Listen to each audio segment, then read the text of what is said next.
Thomas Paine, Thomas Paine, Thomas Paine, Sam Adams, Sam Adams, Sam Adams, Benjamin Franklin, Benjamin Franklin, Benjamin Franklin. These men spoke up for what they thought was right. From their courage came such documents as the Declaration of Independence and the Constitution of the United States. From their willingness to speak what was sometimes unpopular but right, we enjoy such liberties as freedom of speech, the right to keep and bear arms, and freedom of religion. There are those who still wish to oppress our freedoms, and there are still patriots willing to stand up and defend life, liberty, and the pursuit of happiness.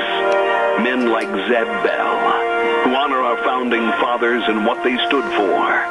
It's now time for Zeb at the Ranch, speaking up and defending your freedoms.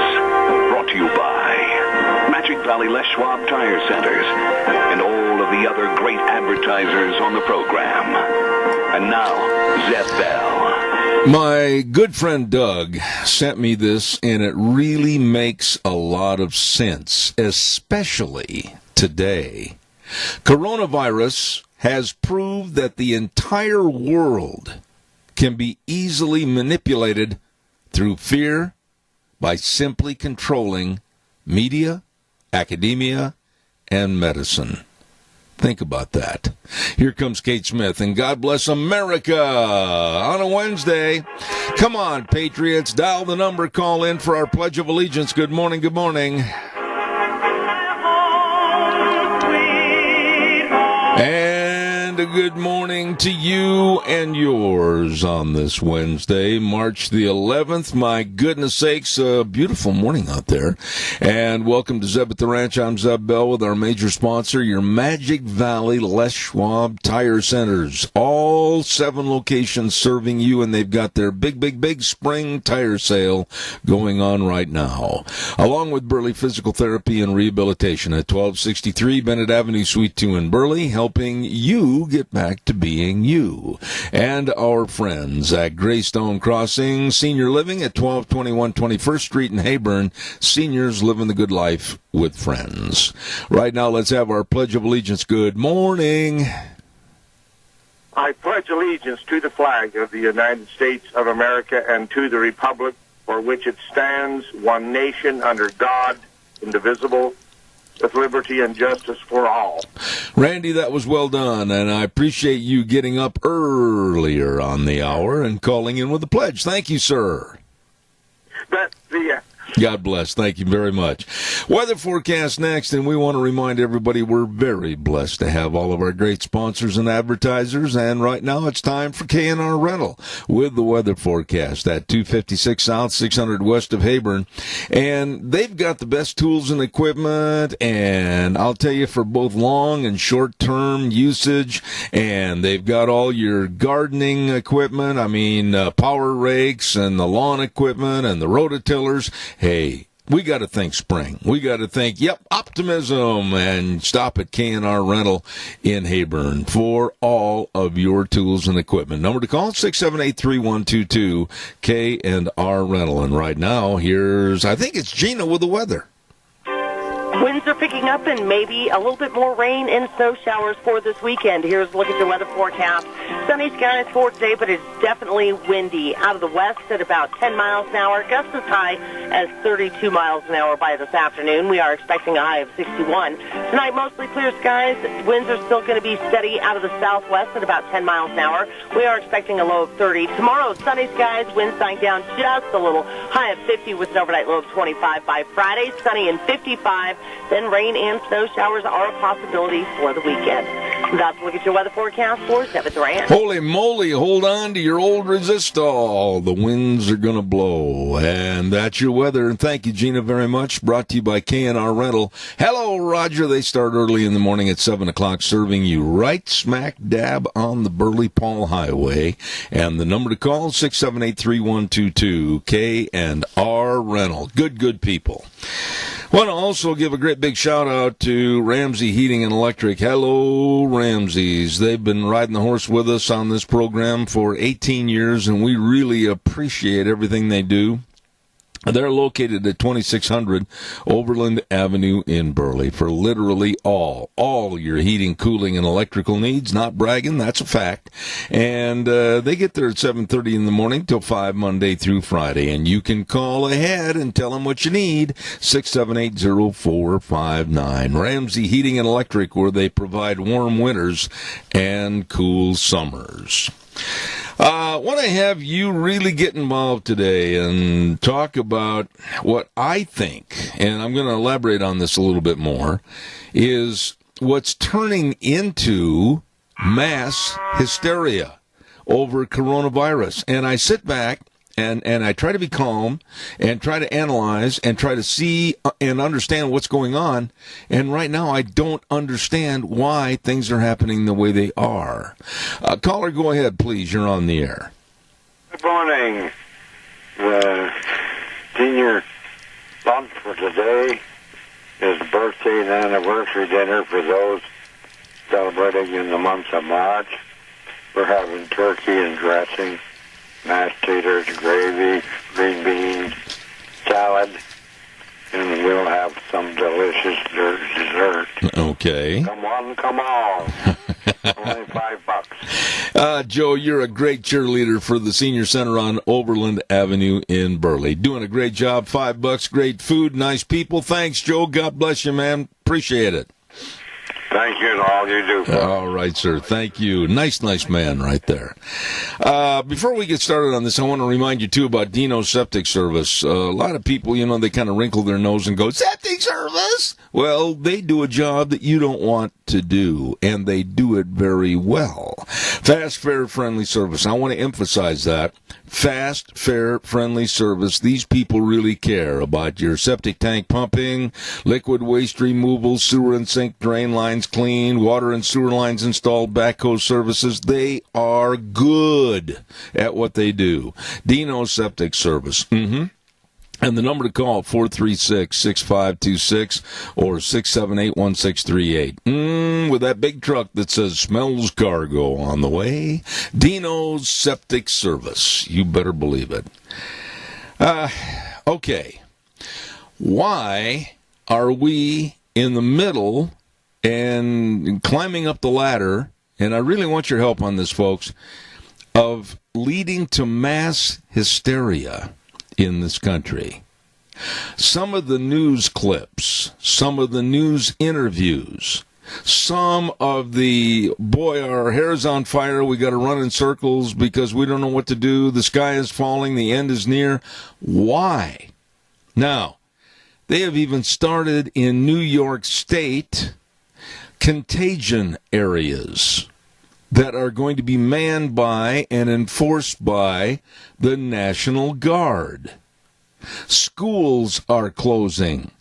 Universities are closing, like Harvard and Princeton, other major universities on the East Coast. Events are canceled. And we're looking at a run on stores for goods. And we're looking at shelves being emptied. And it sounds like a movie. Yes, there have been movies like this. Hollywood imitating beforehand what's going to happen in life. And all of this, and I know yesterday I got criticized by minimizing the deaths that have occurred. I was not minimizing anything. And when you call me and you say something stupid like that, you can expect the return volley that I gave this person. I'm not minimizing anything. There are 1,000 cases, roughly, in the United States that have been confirmed as being coronavirus. There are probably right at 30 deaths confirmed as being to and attributed to the symptoms of coronavirus. But again, and we've said this so many times, put it in perspective with the flu that comes in every year, and it takes and wreaks havoc on the American public, and for that matter, the world, and thousands and thousands of people have died from the flu. And there are various strains of the flu that the injections perhaps are not stopping and sticking a fist in the nose of that virus. And those people, of which may have been injected and inoculated, are also coming down with another strain of the flu. Why is it that we're overlooking the dangers of the communicating flu in our society, whether you go to a bridge club, whether you're at the golf course, whether you go to a basketball game?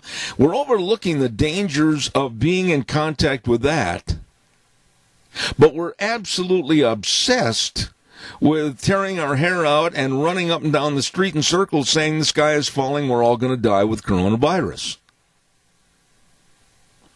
Help me. Call me.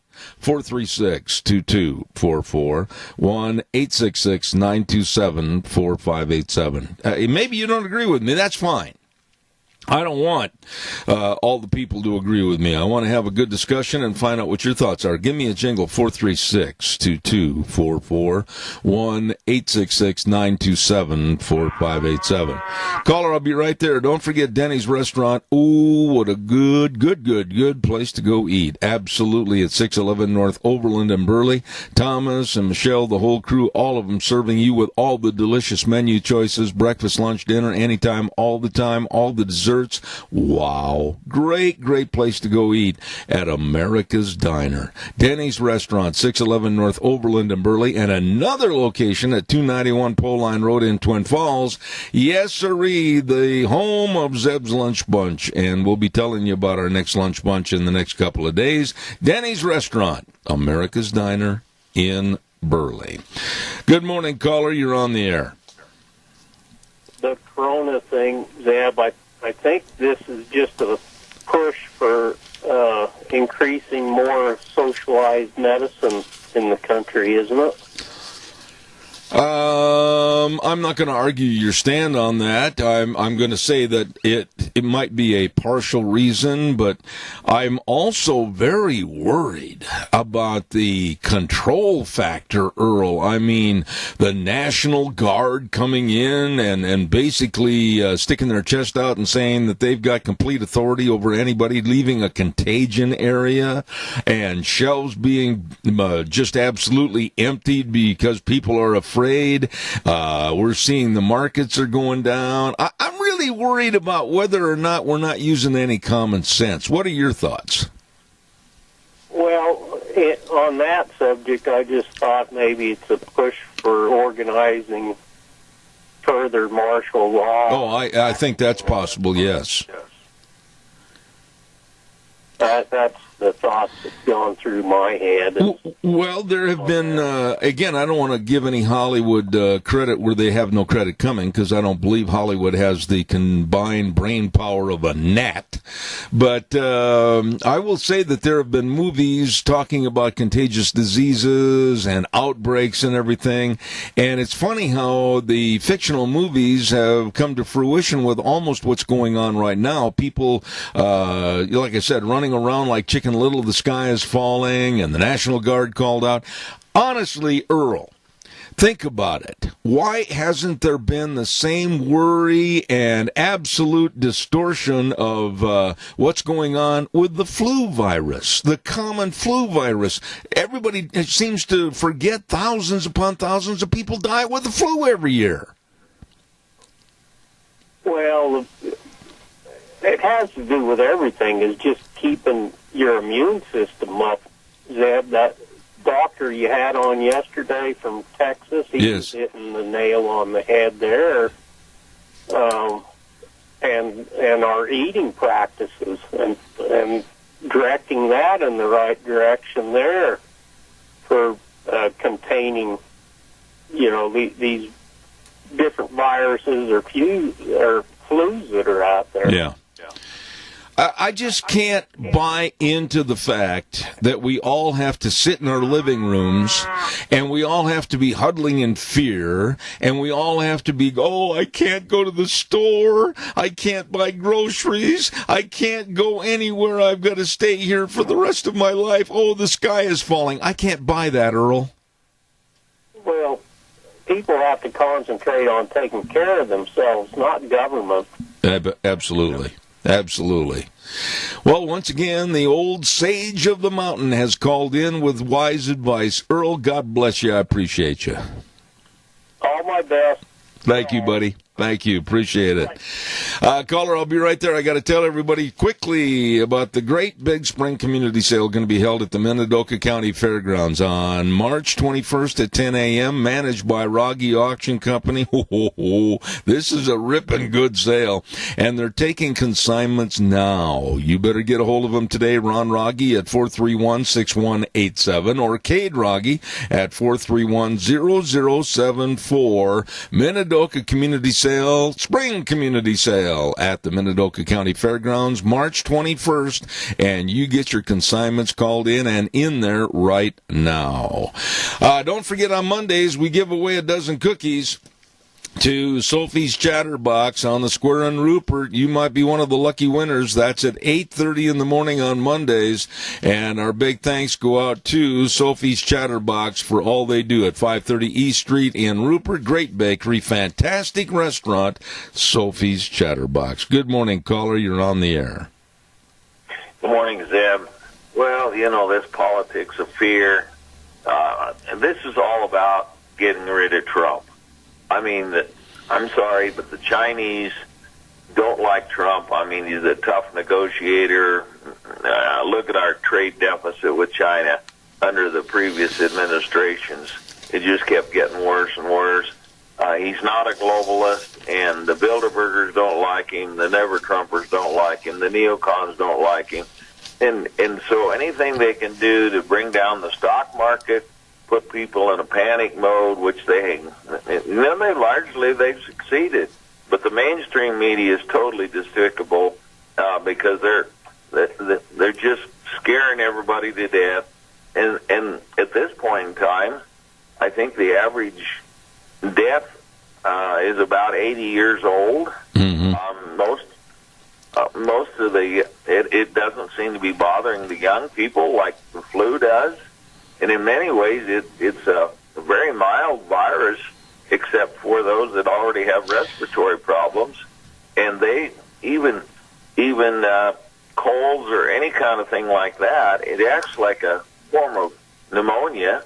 But the whole thing is they've got to bring down Trump because he doesn't play ball on the globalist field, and they've got the news, national media behind him, and pushing this really it's a narrative to get rid of Trump. All right, Adrian, hang on a second. The job done if the stock market keeps going down. There's something they're gonna. The media is going to play this thing up, Deb, and you can see it happen. I do. Hold on. Let me interact with you a little bit on this. If you're a doctor of agronomy, you've got your PhD, everything, you understand really a lot of things that are going on in the world.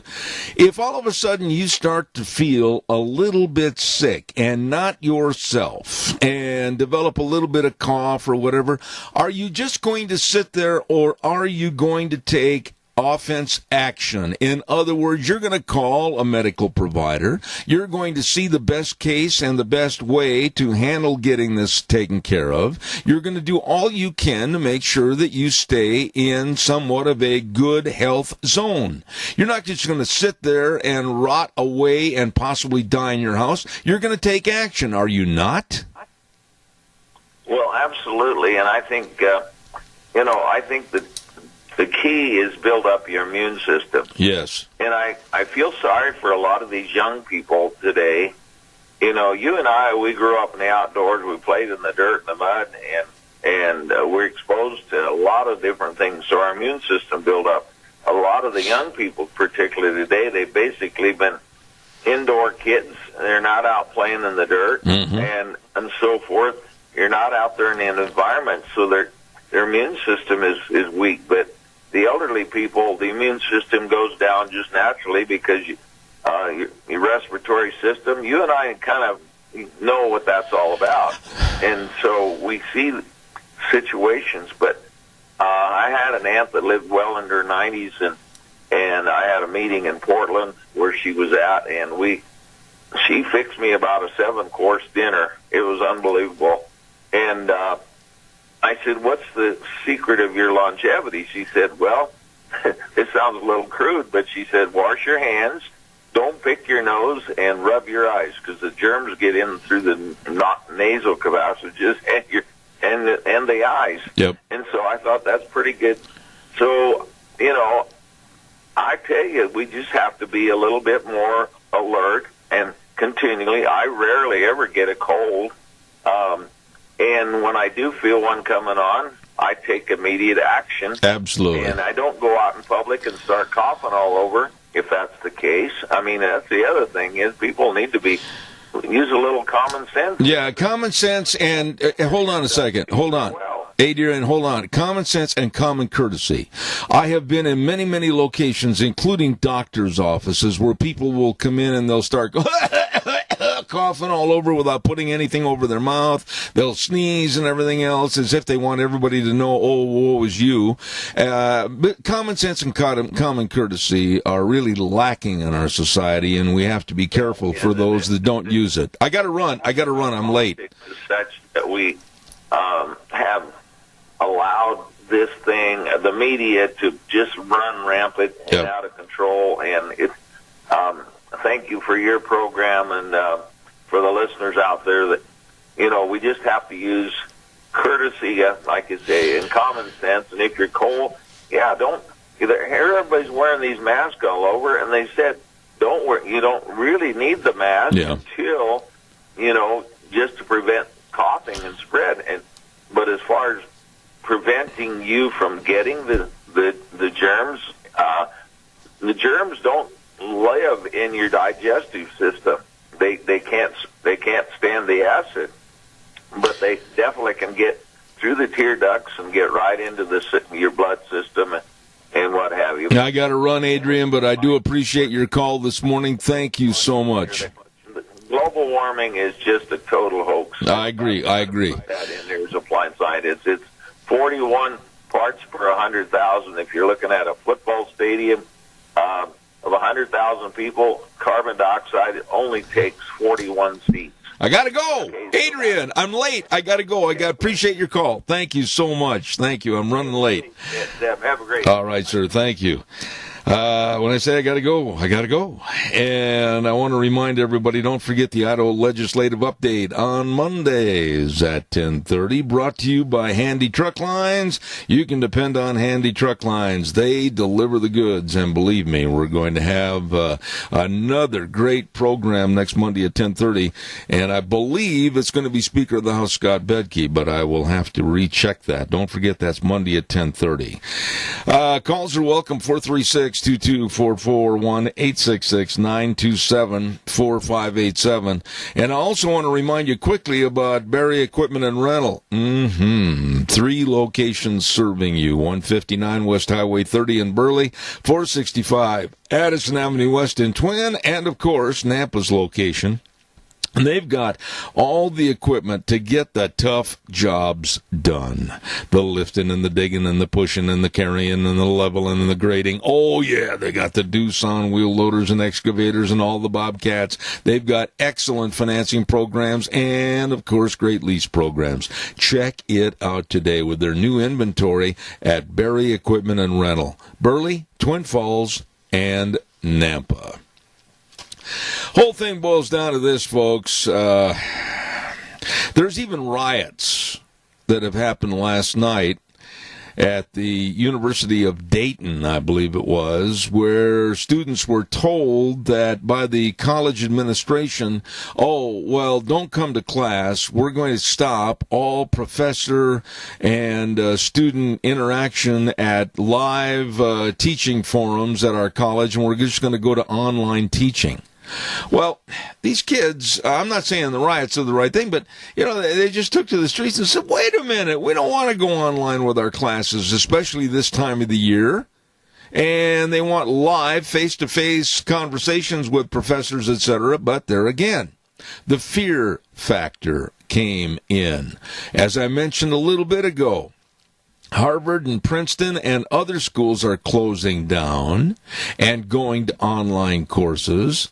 And it's kind of a mob mentality right now, or a run for the riot attitude that's going on. And this is really scary. And is it necessary? Now, at this moment, I don't believe there has been a confirmed case in the state of Idaho. I don't believe.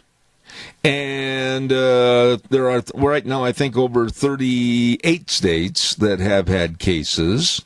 But when you look at the number of cases versus the number of deaths from the coronavirus here in the United States, as again compared to the flu, aren't we standing there and burning our hair and running in place going, oh, the end is near, for really nothing?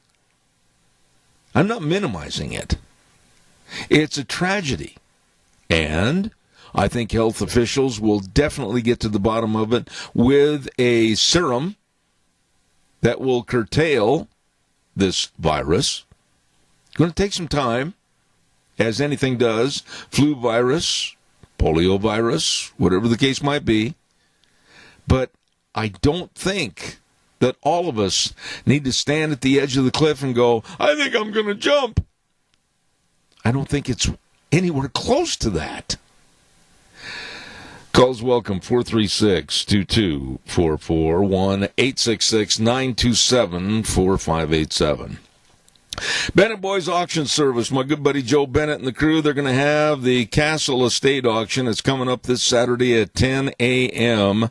over in Buell, Idaho at 1443 East, 4300 North. And watch for all the auction signs, and they're going to have a ripping good sale with pickups, ATV, mule, trailer, boat, furniture and household goods, collectibles and antiques, lots of miscellaneous, shop equipment, tools and fencing, lawn and garden items, handmade craft items. Wow, this is going to be a big, big sale. Lots of good items, lunch available. And that's this next Saturday, March 14th at 10 a.m., located in Buell at 1443 East, 4300 North, Bennett Boys Auction Service. Nobody does it better. No sale too big, no sale too small.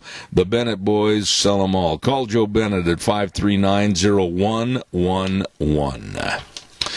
All right, ring the phone. Call me, 436-2244, 1-866-927-4587. I want to shift gears just a little bit.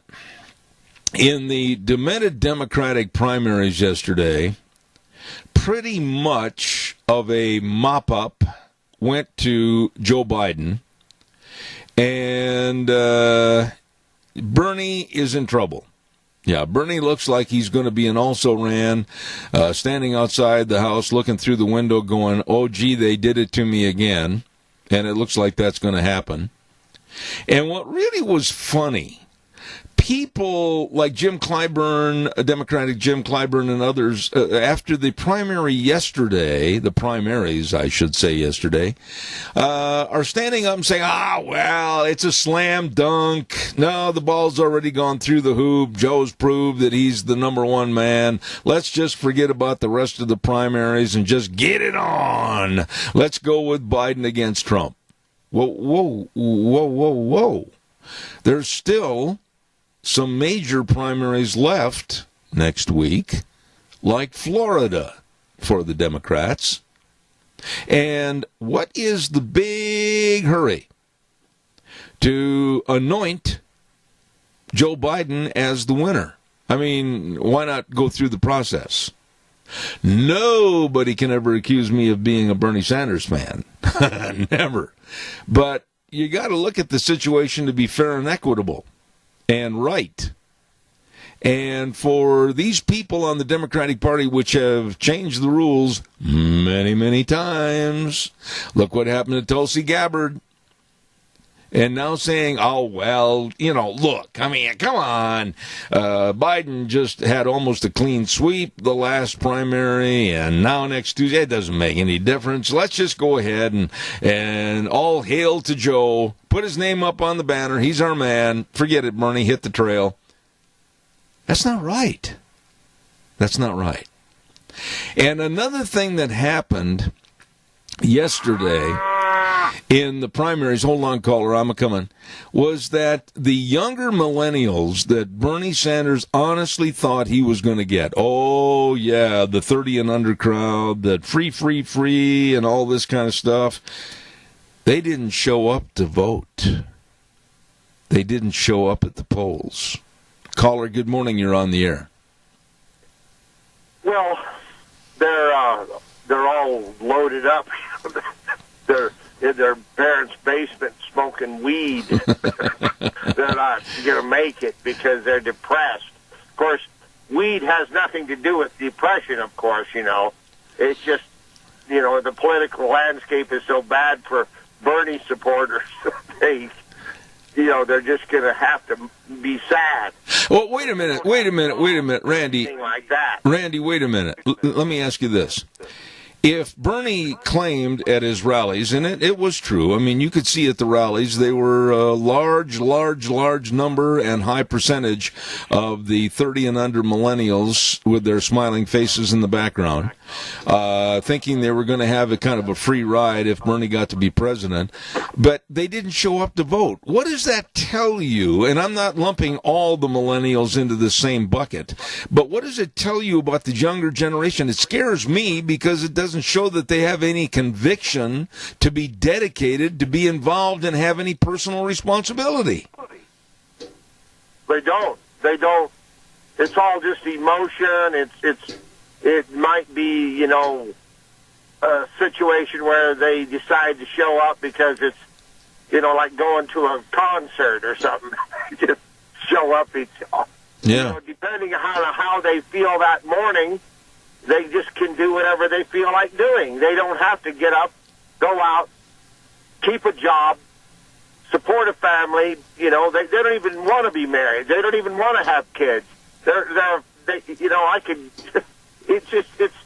It scares me to death what, you know, if there's too many of them, they're destroying the fabric of our structure of our economy. But then on the other side of that coin, though, Randy, on the other side of that coin, let's forget Bernie for just a minute. Bernie is going to get another bad deal from the Democratic Party. I'm not saying whether it's right or wrong, but you know as well as I do, the Democrats have changed the rules to suit themselves and pick and choose who they want.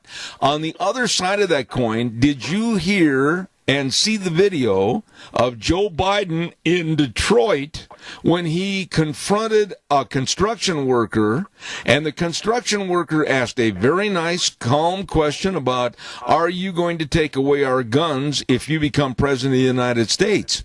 And Biden came after this guy like a dog chasing a car and said, you're full of you-know-what, and I'm not working for you. I mean, what kind of a response is that from a politician to a person that might be a voter for that politician? It tells me old Joe's a little unstable. Well, if he would have told me I was full of you-know-what, I would have let him know. And, I wouldn't have touched him because they would have arrested me. Oh, yeah. When he calls him AR-14, yeah. And you look at his eyes, and you say to yourself, this guy is glazed. He's glazed over, man. He is risky business. I don't know what they're going to do with him, but it's an absolute joke. But what if he would have what if I told you were full of BS? Yeah. You wouldn't take it well. The whole thing boils down to this. Joe Biden mentally needs to be questioned. I got a call the other day and somebody really criticized me for saying that. But I said it yesterday and I'll say it again, if you're going to hand somebody the nuclear football, which is that briefcase that's chained to their wrist with the red button inside that could absolutely wreak havoc on the world, you want somebody and you want to kind of know what their mental stability is. When I watched Joe Biden on TV last night in various clips, like you said very succinctly, his eyes are glazed over. He looks like he might tip over on his nose. He looks like that smile is there because that's all he knows how to do. I'm worried about the guy. Well, what is an AR-14? I haven't found one. This morning I called in and I did the pledge and I'm justice for all. How do you think Bernie feels about justice? Or even go a step further than that, Randy. How about Tulsi Gabbard? Oh, if she would have been the nominee, I'm going to tell you, I would have been just a little bit afraid of her. You know what? I'm going to say one more thing about coronavirus. You can buy Corona beers, it's all right. But you know where most of these deaths are? Up in Washington at a nursing home. Yep. I don't know if there was 19 of them or something.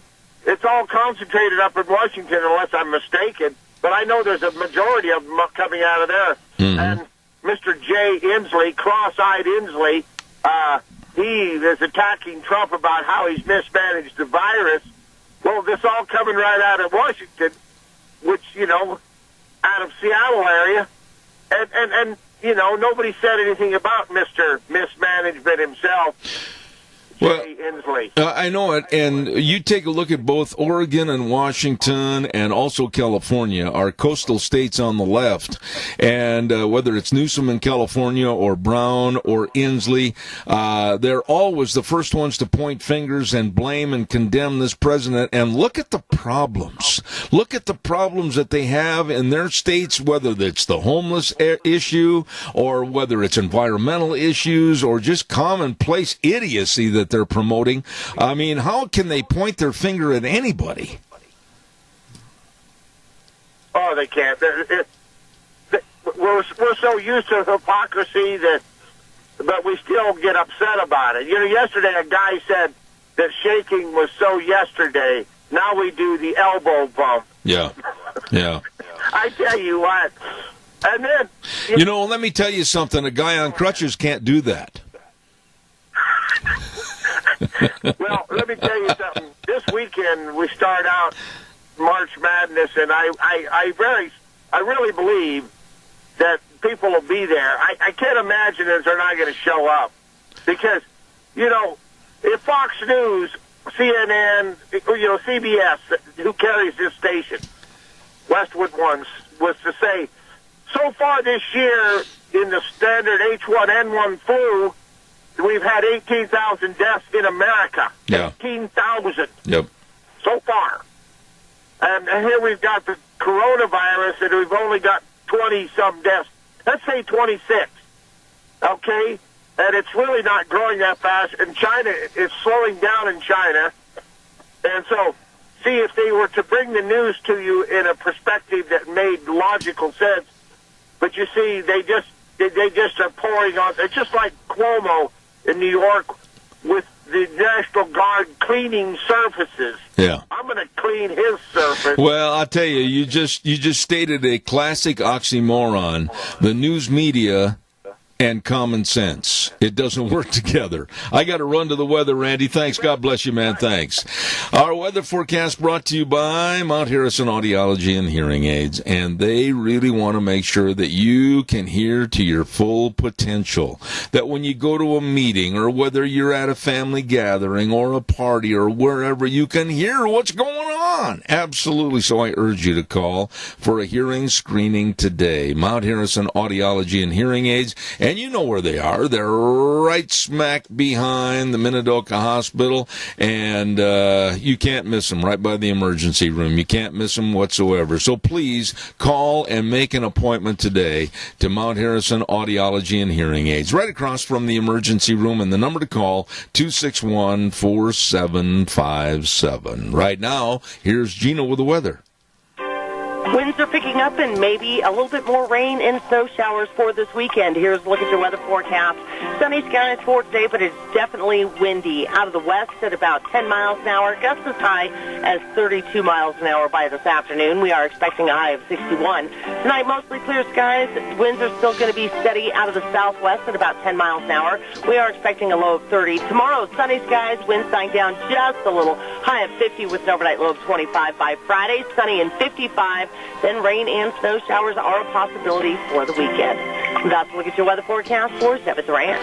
Thank you, Gina. Appreciate it. And, of course, for the best in hearing technology, work with the people that are the professionals, and that's Mount Harrison Audiology and Hearing Aids. And, again, Dr. Christine Pickup sent me this new number for you to call, 261-4757. You give them a call for your annual hearing evaluation at Mount Harrison Audiology and Hearing Aids.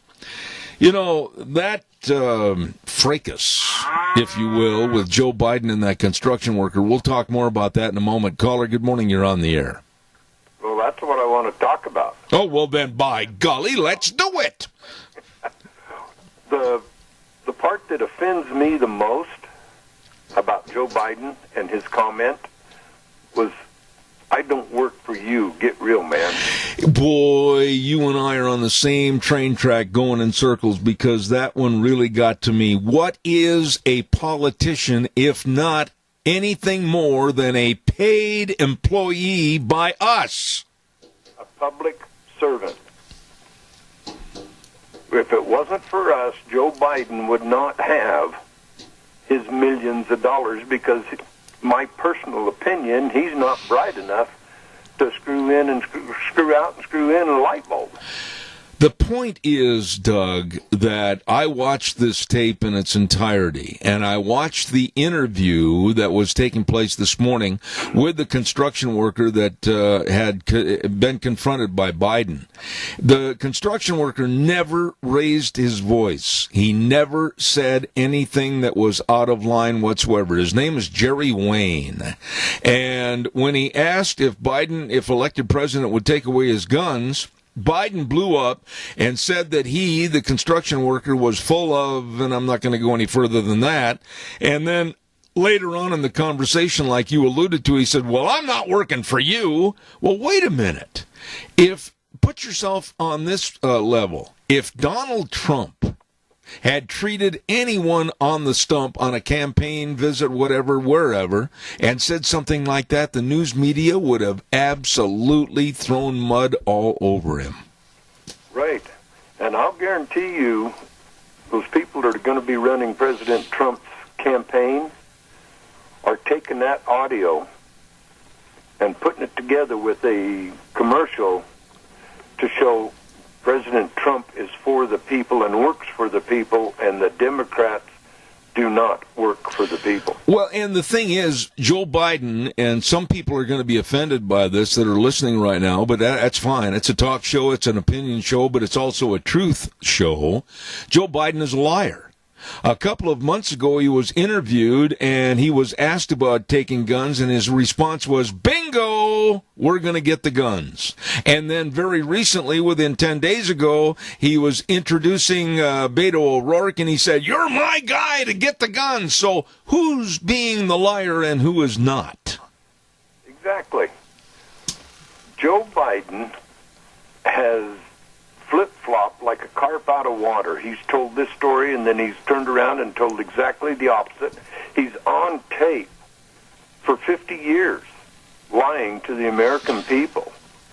And he's been in Washington 50 years, and President Trump is a problem with the way Washington operates. Yeah. President Trump is the solution. Well, President Trump is taking the United States out of the globalist elite's hands and putting it back into the American people's hands. But, Doug, I sit here at my microphone in my studio, and I can tell you that I'm starting to have more fear and more trepidation every day about this evil left and the twisting of this coronavirus scare to the benefit of using it against Donald Trump and eliminating him from re-election. I am more afraid, more so than ever. Exactly. I am too. And that little snippet I sent you, I read that and I thought, wow, how true is this? Yeah. I mean, look at it. There's been movies made, and I can't remember the names of those movies. There's been about 2 or 3, about the contagion issue and everybody resorting to military and martial law and not allowed to go anywhere and, my gosh, shoot on sight and everything. We are at a point right now in the United States with this mass hysteria about this coronavirus. I'm really scared that somehow this weekend we better start toning it down, or next week look out. Well, yeah, Como in New York. What an imbecile. Yeah. I mean, really? You turn rapists and bank robbers back out into the streets without any bail so they can do it again, get arrested, 17 times, that one bank robber this year? Yeah. And it's been turned back out into the streets? But yet you're worried about a dozen sick people with flu-like symptoms? But to have a contagion area and now be it policed by the National Guard, and you know as well as I do, other areas, other states, other governors are going to try to play off of this, and pretty quick you've got a nation that is absolutely divided into hysteria, and people are scared to death, they won't go anywhere, the economy's tanking, and really, Doug, over the minuscule amount of coverage that coronavirus has caused? Really? Yes, and I've heard people say that it's about 3% death rate, and I've heard a lot of other people give the numbers, and they say it's under 1% death rate. And I'm more leaning towards under 1% death rate on this corona, because it's really a virus. We've had them around for hundreds of years. Yeah. Doug, I got another call, and I'm short on time, but go ahead and tell everybody about the seniors. I love your slogan. Real quick, go. Everybody, let's do what we can to support them. Let's donate to them. I know the tax laws and everything are getting where when you donate, you can't write it off your taxes, but you'll have a warm heart when you donate to the senior center, and if you go eat there, you'll leave with a full tummy and a full heart. I love that. That's old Doug's saying. I love that. Thanks, Doug. God bless you, man. Appreciate it. Yeah, God bless. Caller number 2, I'll be right there. I got to tell everybody about our Magic Valley Les Schwab Tire Centers. Oh, listen to Old Zebra, because they've got their big spring tire sale going on right now. And you can save money on the tires you need for your cars, SUVs, light truck tires, all your tires for your horse trailers, boat trailers, whatever. And people that are really world-class nice people are going to be serving you at all 7 locations for this great big spring tire sale. Now, along with the spring tire sale, you better be ready with the best in brake service, front-end alignment, shocks and struts, batteries, all of this and more from all 7 locations. Lane and Rupert, Dave on Blue Lakes and Twin, Mike and Buell, Mike in Jerome, the Twist family in Paul, Daniel on Poline in Twin Falls, and Trent on Overland and Burley. Yep, the big spring tire sale at your Magic Valley Les Schwab Tire Centers. Caller, good morning. You're on the air. Thank you. Well, we're talking about the National Guard in New York, and is he going to have them out there with Clorox cleaner wiping surfaces? I mean, exactly what is that dim-witted Governor Cuomo talking about? I don't know all the parameters. Go ahead. I don't know all the parameters. I don't think anybody does. But, I mean, the way I interpret what they're doing is it's basically going to be an armed military guarding of an area that they call a contagion area, because I think within this area of New Rochelle, New York, they've had like 17 cases of the coronavirus, and they're going, oh, my goodness, we've got to stop everything. I just don't know.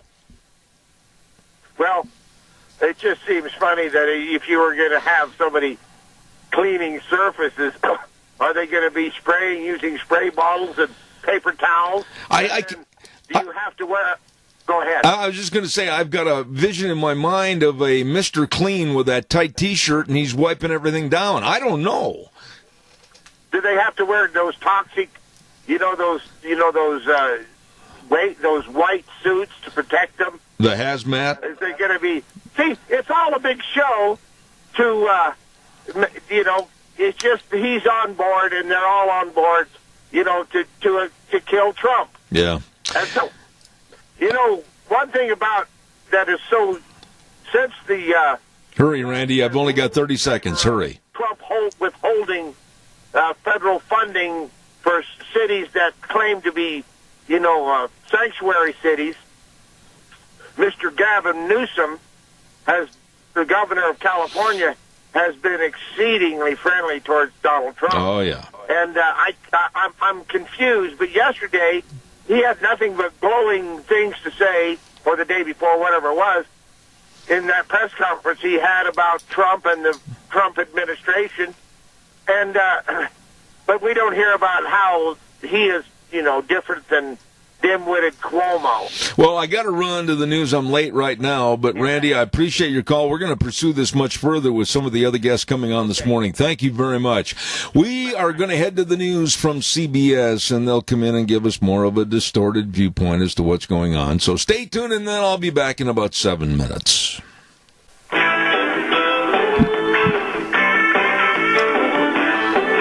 Holy cow. It looks nice out there, but Gina was saying that we may have winds in excess of 32 miles an hour this afternoon. Somebody look for my hat. It's going to be out there someplace.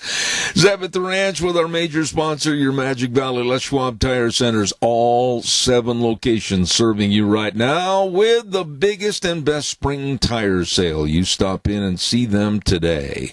Along with our friends at Burley Physical Therapy and Rehabilitation at 1263 Bennett Avenue, Suite 2 in Burley, helping you get back to being you.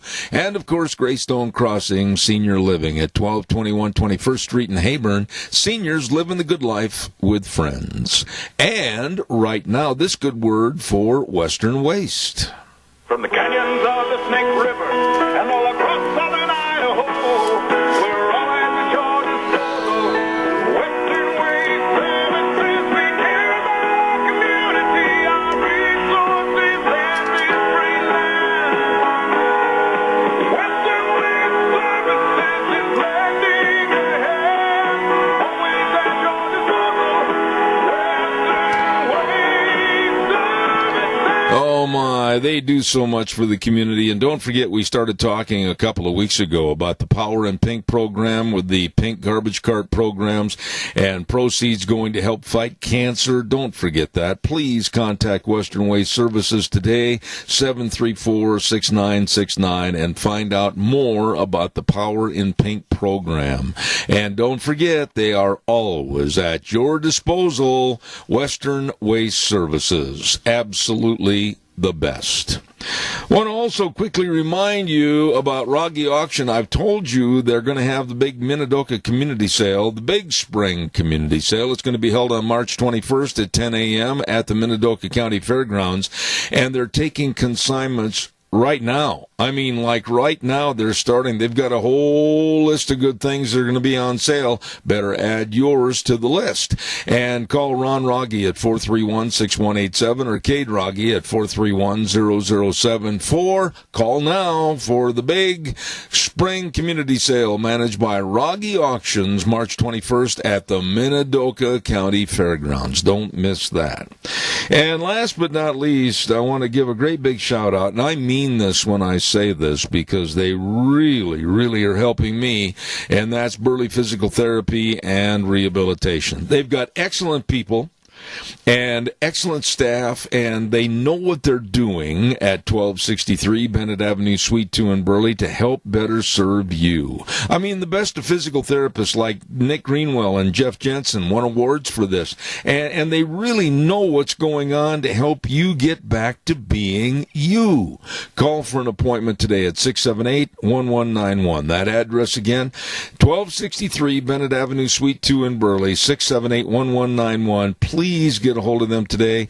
All the exercises and, of course, the hydrotherapy pool. Great. Burley Physical Therapy and Rehabilitation. On Wednesdays, I always look forward to a man with a lot of common sense and a good friend of mine, and I say good morning to Indianapolis, Indiana, Dave Vigo. Good morning. Good morning, Zeb. How you doing? Really good, but I'm going to treat our half hour with a lot of seriousness here this morning and start off with, Dave, in your area of the United States, back in Indiana, is the general feeling one of fear and mass hysteria and the sky is falling with the coronavirus or not? I don't think it's mass hysteria, but there is a lot of things going on where people are trying to do things to prevent it, like, big colleges like Indiana University and Purdue University are having kids in certain that are there, students work from home on their computers, and working over the internet basically, and some of our bigger companies like Eli Lilly here in Indianapolis, big medical pharmaceutical company, they're having people stay home and work from home too. And they're just trying to keep, and there hasn't been much outbreak here in Indiana, but they're just trying to keep the potential of it spreading down. Dave, you're a business owner, and like I said when I introduced you, a man of common sense. Isn't this really kind of ridiculous for what kind of a scare tactic is out there? Because nobody seems to feel that way about the flu virus that every year kills approximately 30,000 people in this country, and they're treating the coronavirus like it is absolutely the road to hell. I mean, how can people get this distorted in their thinking? Well, because I think it's a political thing, Zeb. I think the left is pushing people in the media to make it sound really bad in that, and then go over and attack Trump, that he's not doing the job, he's not doing the right thing. So I think this is more politically motivated than anything else. I will absolutely stand shoulder to shoulder with you on that attitude. Now, let's pursue that a little bit. We have seen the Mueller report. We've seen all the other so-called impeachment-worthy reports, and we've seen the Democrats say that they will do anything to get Trump out of office. And then all of a sudden, here we go now with the coronavirus. I am not a man that believes all conspiracy theories are going to come out and pan out, but this one has got me scratching my head. Your thoughts? Well, I think that they keep doing this stuff. These are tactics. It's not really truth to the American people, and it's just their way of attacking people and the president and his staff and stuff like that. And it's interesting. This morning, before coming on your show, I spoke at a high school here in Indianapolis because they were talking about the British Industrial Revolution, how it took Europe and the United States from more agribusiness to industrial type of companies and that, and then, the problems you start having with labor and unions and all that, and they wanted me to speak to the class this morning, and I'll tell you, these kids, they were very, very observant, very they listened well. They had great questions afterwards about my book, because I explained to them these same tactics that we're seeing in this country today politically are the same type of things that were used against me and my company. And, I showed them pictures and other stuff, and they were amazed. And when I said, this thing with the coronavirus is more of a political thing than anything, you could see them shaking their heads. Yes, they believe that. Mm-hmm. What class was it? Was it a history class, English class? What kind of a class was it? It was a history research type of class, and it was very interesting because you had kids, students from all different backgrounds, and race and stuff like that, and but they were all very nice and professional, and listened, and they asked their questions, and they wanted a more deep and how it happened and how they attacked me and all the things they used against me. And I showed them some of the flyers that the SAU put out where they called me a racist and all that kind of stuff. And, that we didn't do things right, that, we provided bad chemicals and bad equipment and, it caused our people to get injured faster and all kinds of lies. And like I say, I think the coronavirus, they're using this for the same type of thing against Trump and the Republican Party. Did the students, have any time prior to your speaking in person, have a chance to review or read excerpts or read the entirety of your book so they understood more about unions? No, but they had been through their classes and that, and how unions popped up in this country early on. They had gone through that stuff, and then kind of going to where the unions are at today. So no, they didn't have a chance, but they were all very interested in it, and so I bought a bunch of books that they're going to put in their library there that the students can pull out and read. I'm curious. I think it was good. I had.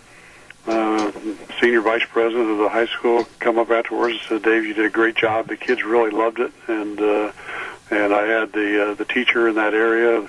He came up and he says, "You did a great job. The kids really loved it, and it really woke them up." And so I think it was a good day. Let me ask you this, Dave. When you're up there, and I've spoken to many, many classes and graduations and everything else, you get a feel for your audience. You get a feel as to what their thoughts are about various subjects.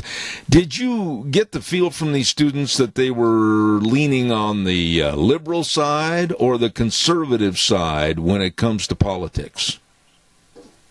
Well, there you could tell some were leaning on the liberal side, but I think a bunch of them were more conservative, and they were glad to hear what I had to say, and I talked about what's going on in politics today, where, the Democrats are, saying we'll give you free health care, we'll give you free education, tuition, and on and on and on. I said, this is the same thing the unions did, but I'll tell you, I said, I want you to know what the unions actually did whenever they took over control in areas, and they didn't actually give the people these things. And they actually got less. And a lot of times, like, we fought the UAW, too. And they had an election against us, and they won the election by they cheated on the election. But anyway, and this was a business we had up in Kokomo, Indiana, and the company had us resign and move out. And the union brought in another company, and this union, they told these people, we're going to get you $5 more an hour, and you're going to have more benefits and all this. Well, it ended up, Zeb, and this was the UAW, that they only got $1 more an hour. Plus, they didn't get any benefits at all because they cut them from full-time people to part-time people. Yeah. And when I told this story to these kids, you could just see their eyes light up. Yeah. Let me ask you this, Dave, with the fear factor. And I listened to the news last night. I turned different channels on and listened to some of these scare tactics, and absolutely the worst. These people are so unprofessional. MSNBC and CNN top the list of the ones that I think should be thrown off the air. But the scare factor, I mean, it's like mass hysteria, start your hair on fire, go get all the canned goods, go get all the toilet paper, every event should be canceled, every school should stop right now and send the students home, call out the National Guard to surround areas called contagion areas. Whoa, wait a minute. We're almost on the verge of martial law, and I'm getting a little worried about how far this is going to go. Well, yeah, and I agree. And again, the reason those stations are throwing this out is because they're controlled by the unions. I've told you that many times. Yeah, and, if they don't do what the unions tell them to do, the unions will go after their advertisers and they'll start losing money. And they're not going to do it. They're just going to throw out all this stuff. But where, in your opinion, Dave Bego's opinion, as a business owner and entrepreneur, where are we? I mean, are we at a point where our toes are on the edge of the cliff and all we're waiting for is somebody to give us a push? Or can we turn around and fight back? I mean, where are we on this lunacy of everybody crying the sky is falling? We just have to keep fighting back. You have to have a strong backbone, and you have to move forward and fight back, and you have to educate the people out there, like I did these students this morning, on what's really, truly going on. And we need more people to do that, and we need, the Republican Party to do it, and even the Democrats who don't agree with that far left side of their party, they need to do it. And the Republicans got to get strong and keep the presidency in the Senate and try and win back the House. Absolutely. I'm going to say something here that may be a little inflammatory, but I mean it, because I've taken the time to really study video clips of Joe Biden from months and months ago until previously just the last couple of days.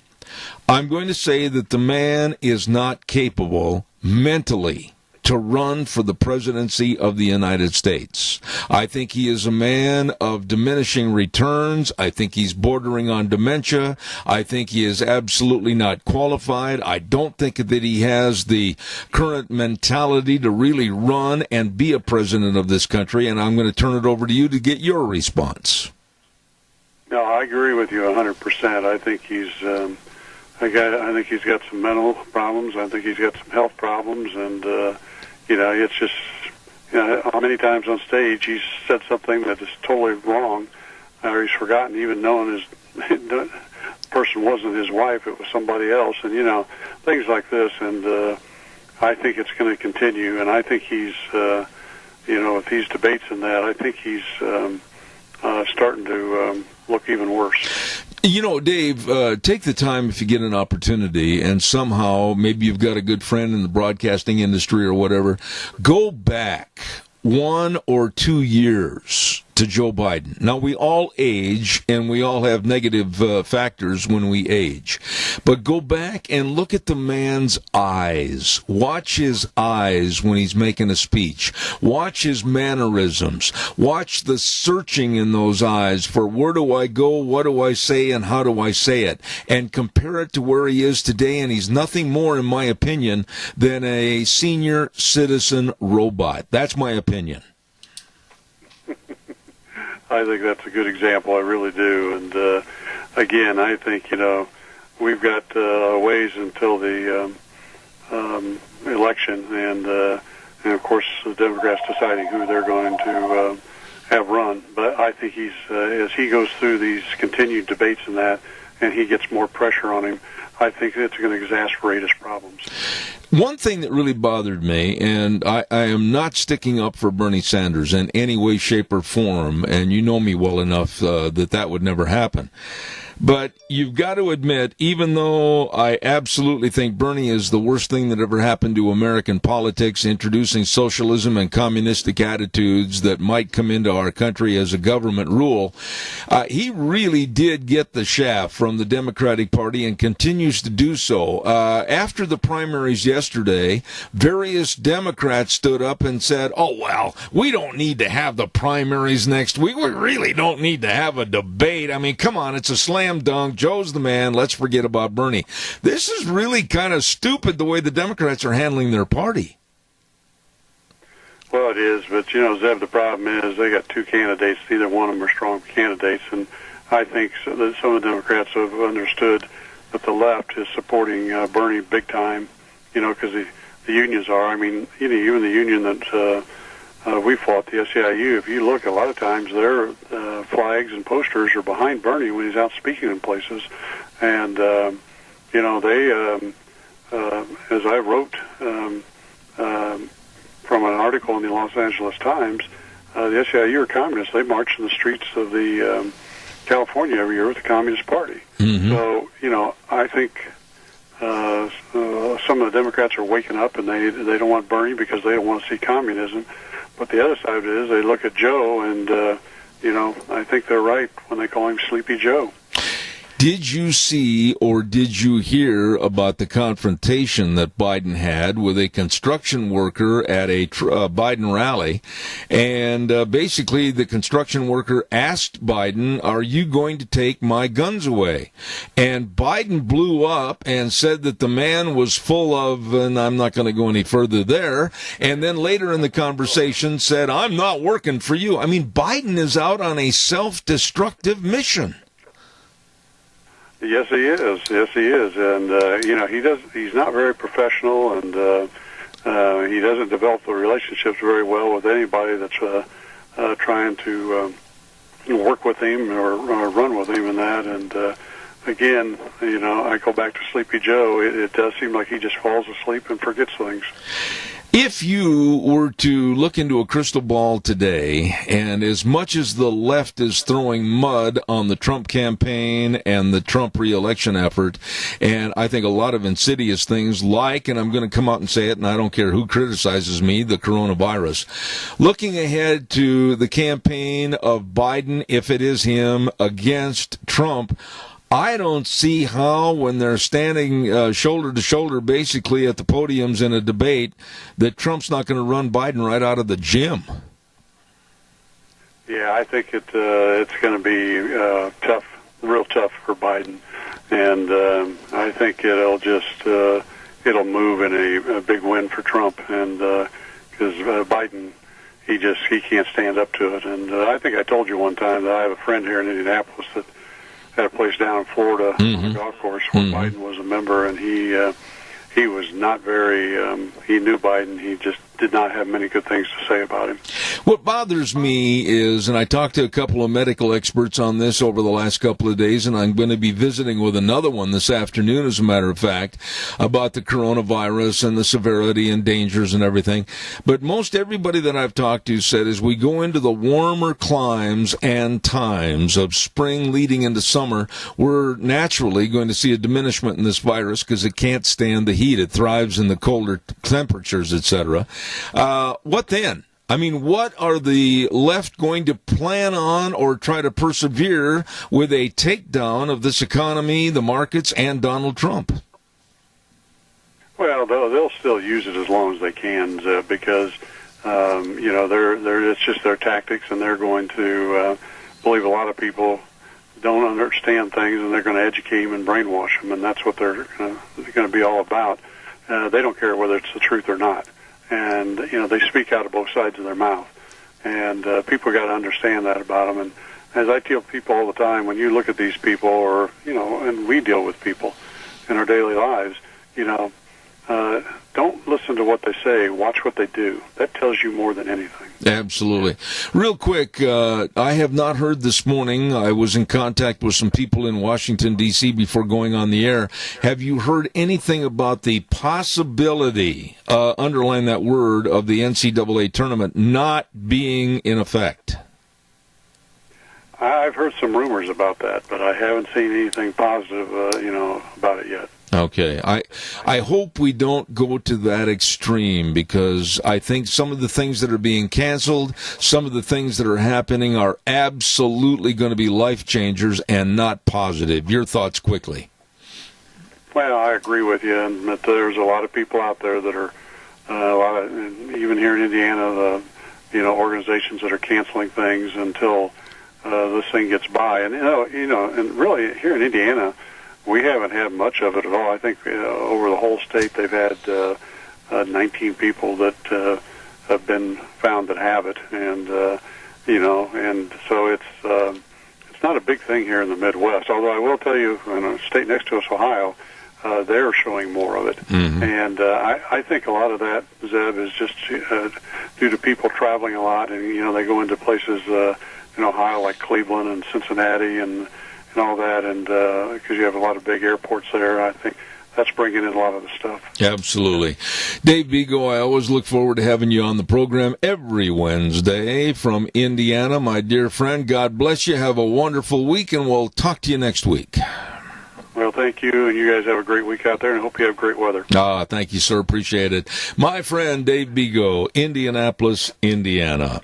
Want to remind you, too, about our dear friends over at Hanson Mortuary. Hello, Joel Heward, his family and his staff serving you and your family. And when there's the passing of a loved one, they are there, always providing the families they serve with the best possible support and comfort.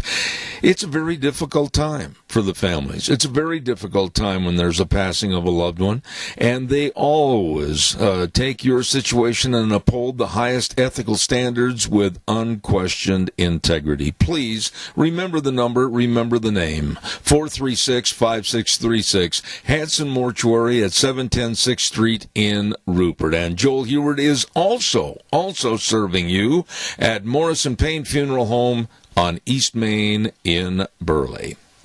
Well, I got to tell you, too, that there's a lot of fun to be had at Let's Ride. Oh, buddy, 270 Highway 24 between Rupert and the World. Ha-ha!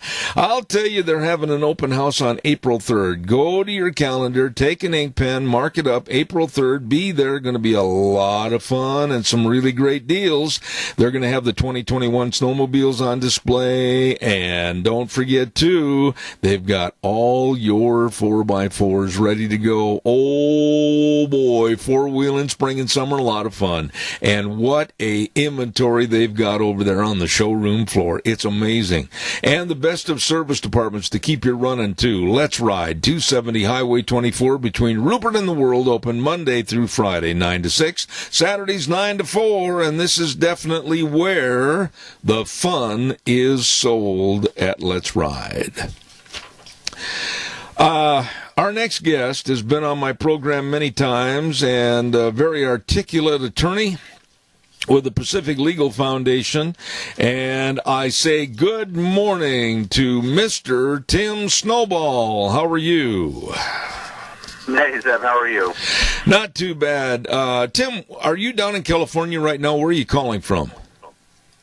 Down in California, yeah, we have our office here in Sacramento.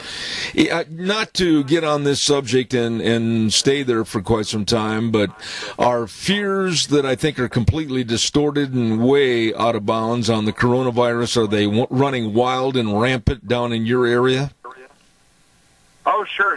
You got people walking around with the facial masks, even though it's...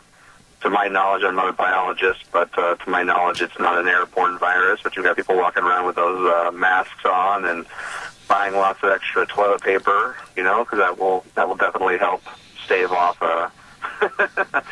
some kind of pandemic. But yeah, it's on the one hand, I understand people obviously being on the safe side, but on the other hand, I think this goes to show how quickly emotions can run high and people can, get upset and, act based on emotion. I think also, to make an addendum to what you just said, it shows me how quickly people can be controlled by a small force or government. We'll see. I certainly think that people are probably justified in being concerned about what's going on. But as you mentioned, should this be a reason to disrupt the normal course of our lives? I'm just not sure. That I'm an expert on the law and constitutional history, not so much biology. But what I will say is, if people weren't already washing their hands, at least now maybe they're following proper hygiene you're supposed to learn in kindergarten. Absolutely. I didn't mean to sidetrack, but I just wanted to find out. And Wheels, we've got a little bit of feedback on the line, if you would, please. Tim, I am increasingly worried on this program, for all the various people and subjects that we get into, about a lack or a stoppage of free speech in America. Do I have anything to be worried about? I think it's particularly important for your profession, right? You're right. I think that there has been, quite the shift over time. You strike yourself back to the time of the Revolution, back to the founding of the United States, and you look at our First Amendment, and the First Amendment really is designed to protect speech that's controversial or that, pushes the envelope in certain ways. I mean, if the First Amendment was designed just specifically to protect speech that people already agree with or speech that doesn't ruffle anybody's feathers, it would really have no point. And so it's really controversial speech or speech that's kind of at the cultural or social margin that's the most important to be protected under the First Amendment. But when you look back, at American history and at the present time, it really depends, on what different groups, the different social and political ideologies have considered to be speech that's been worth protecting. And I think you've seen a flip. You strike yourself back 70, 80 years ago, even maybe up until the 1970s, and it was really more a progressive issue, more of a leftist issue to be really ardent supporters of free speech, because at that time, the issues that were at that cultural margin were issues that fell more comfortably within the purview of the left. You've seen somewhat of a shift now where all of a sudden you've got people on the left, professors and whatnot, or talking heads coming out and trying to prescribe certain topics as beyond the pall, beyond the protection of the First Amendment. And so I think you've definitely seen a shift over time on what is or is not protected speech, or what should not or should not be protected speech. And I think that it's dangerous to start line drawing in that way between, what should or should not be acceptable for your neighbor to say or ways to express themselves. Well, let me stop and interrupt you right there, Tim, because I need some examples for my audience. Tell me what has changed in acceptability or legality on free speech as compared to 50 years ago. Give me an example of something that I might have said on the radio 50 years ago that today would absolutely get me bounced right out of this chair.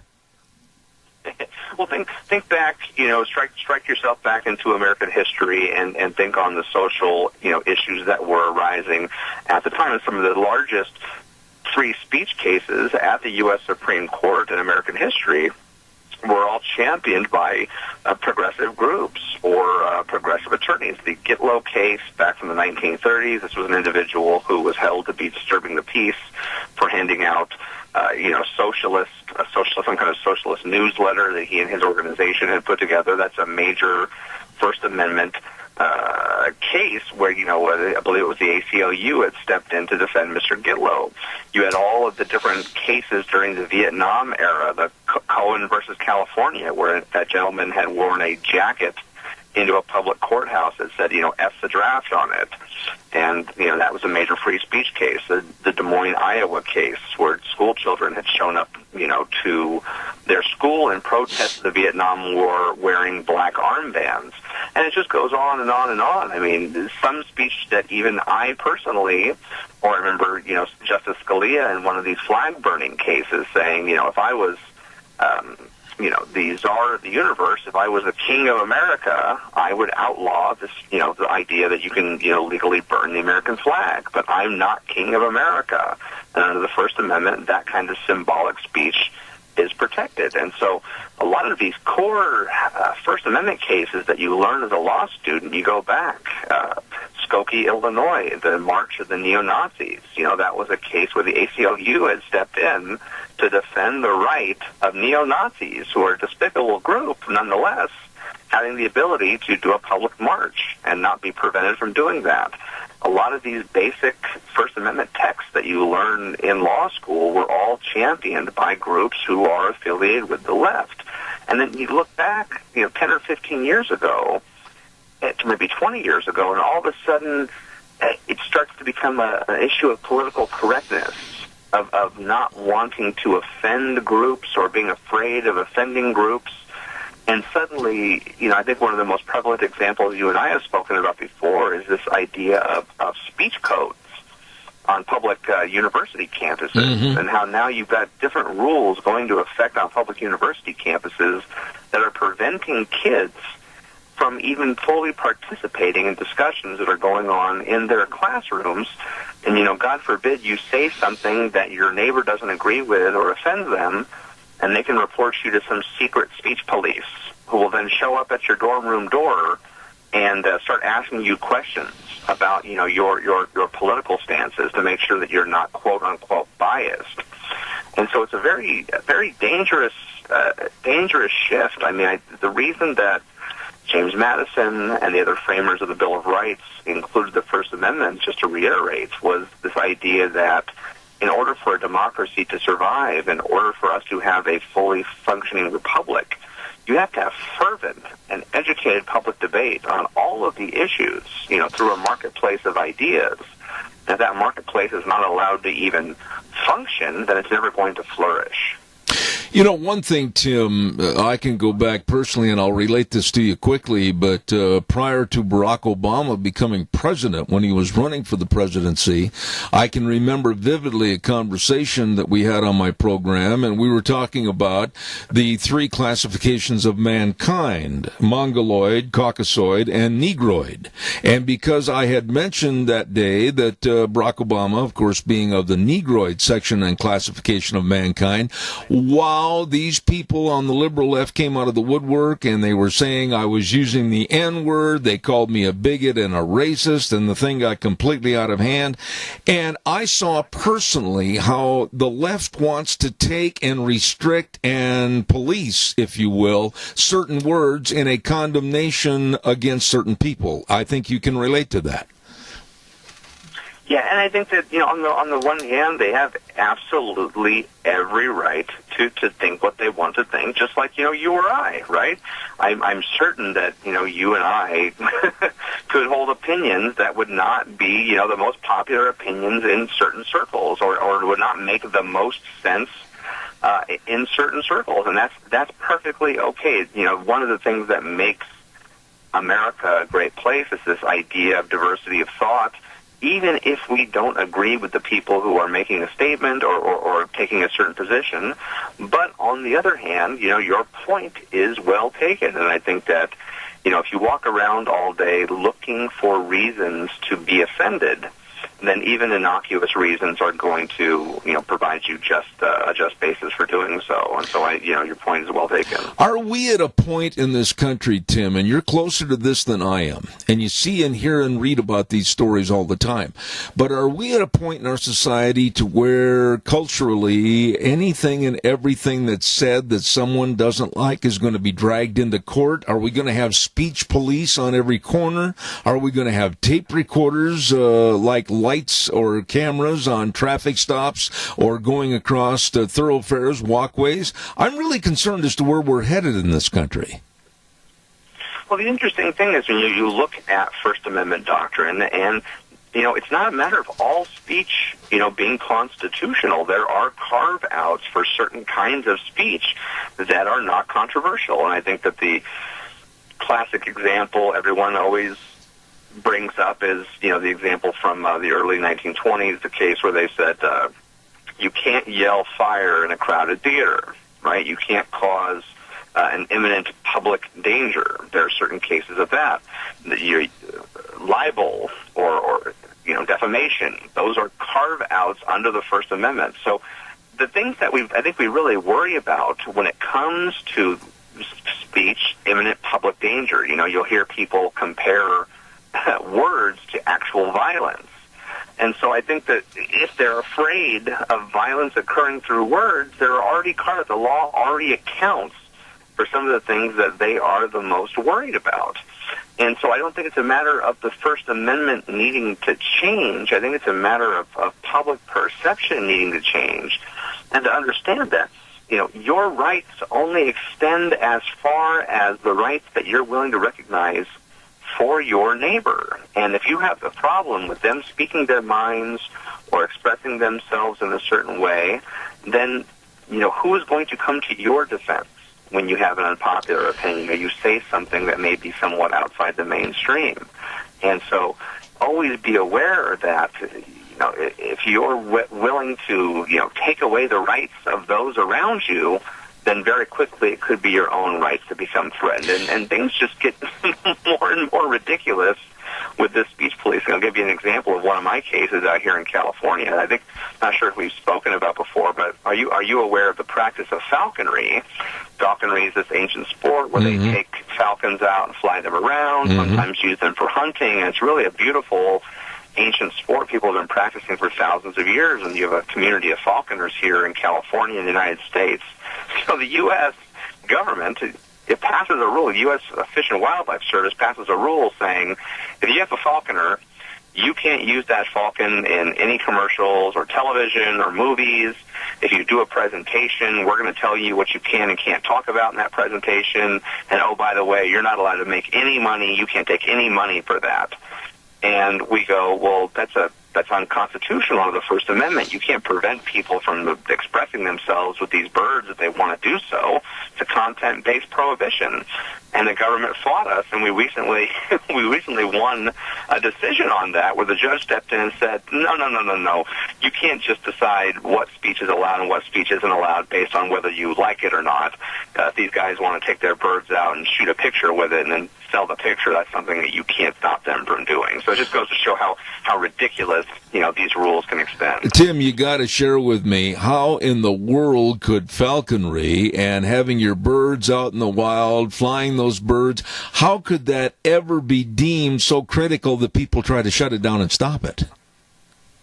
Oh, I think that there is a bias against the falconry community. It's something that's come up in this case in particular, where you look back and you've got something like 20 or 30 years of threats and abuse, and somewhere along the line this community became marginalized, and you had the U.S. Fish and Wildlife Service, and I'm not sure what the state status is out where you are, but here in California as well, the California Department of Fish and Wildlife not only telling falconers what they can and can't say, but conditioning their Fourth Amendment rights on getting their licenses. When you get a license for falconry out here in California, they make you sign a little paper that says, I hereby will allow Department of Fish and Wildlife individuals to show up at my door 24 hours a day, 7 days a week if they want, and come into my home, into my quote-unquote falconry facilities, and 95% of falconers keep their birds in their home just like any other pet.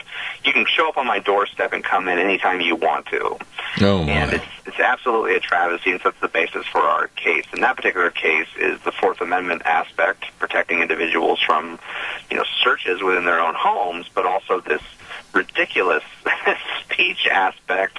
As you mentioned, if falconers want to go out and they want to use their birds for a commercial or to let someone take a picture of it, one of our clients, Scott Timmons, is someone who out flying his bird in public and had individuals approach him and say, oh my God, what a beautiful bird, this is amazing, what are you doing, can we ask you questions about your bird? And he was so paranoid of getting in trouble for talking about his bird in public without the permission of the government that he wound up calling afterwards calling the service and saying, hey, in a situation like that, am I allowed to answer questions about my bird? And they said, absolutely not. You better not answer any questions or talk to anybody about your bird, and if you do, you're going to face the consequences.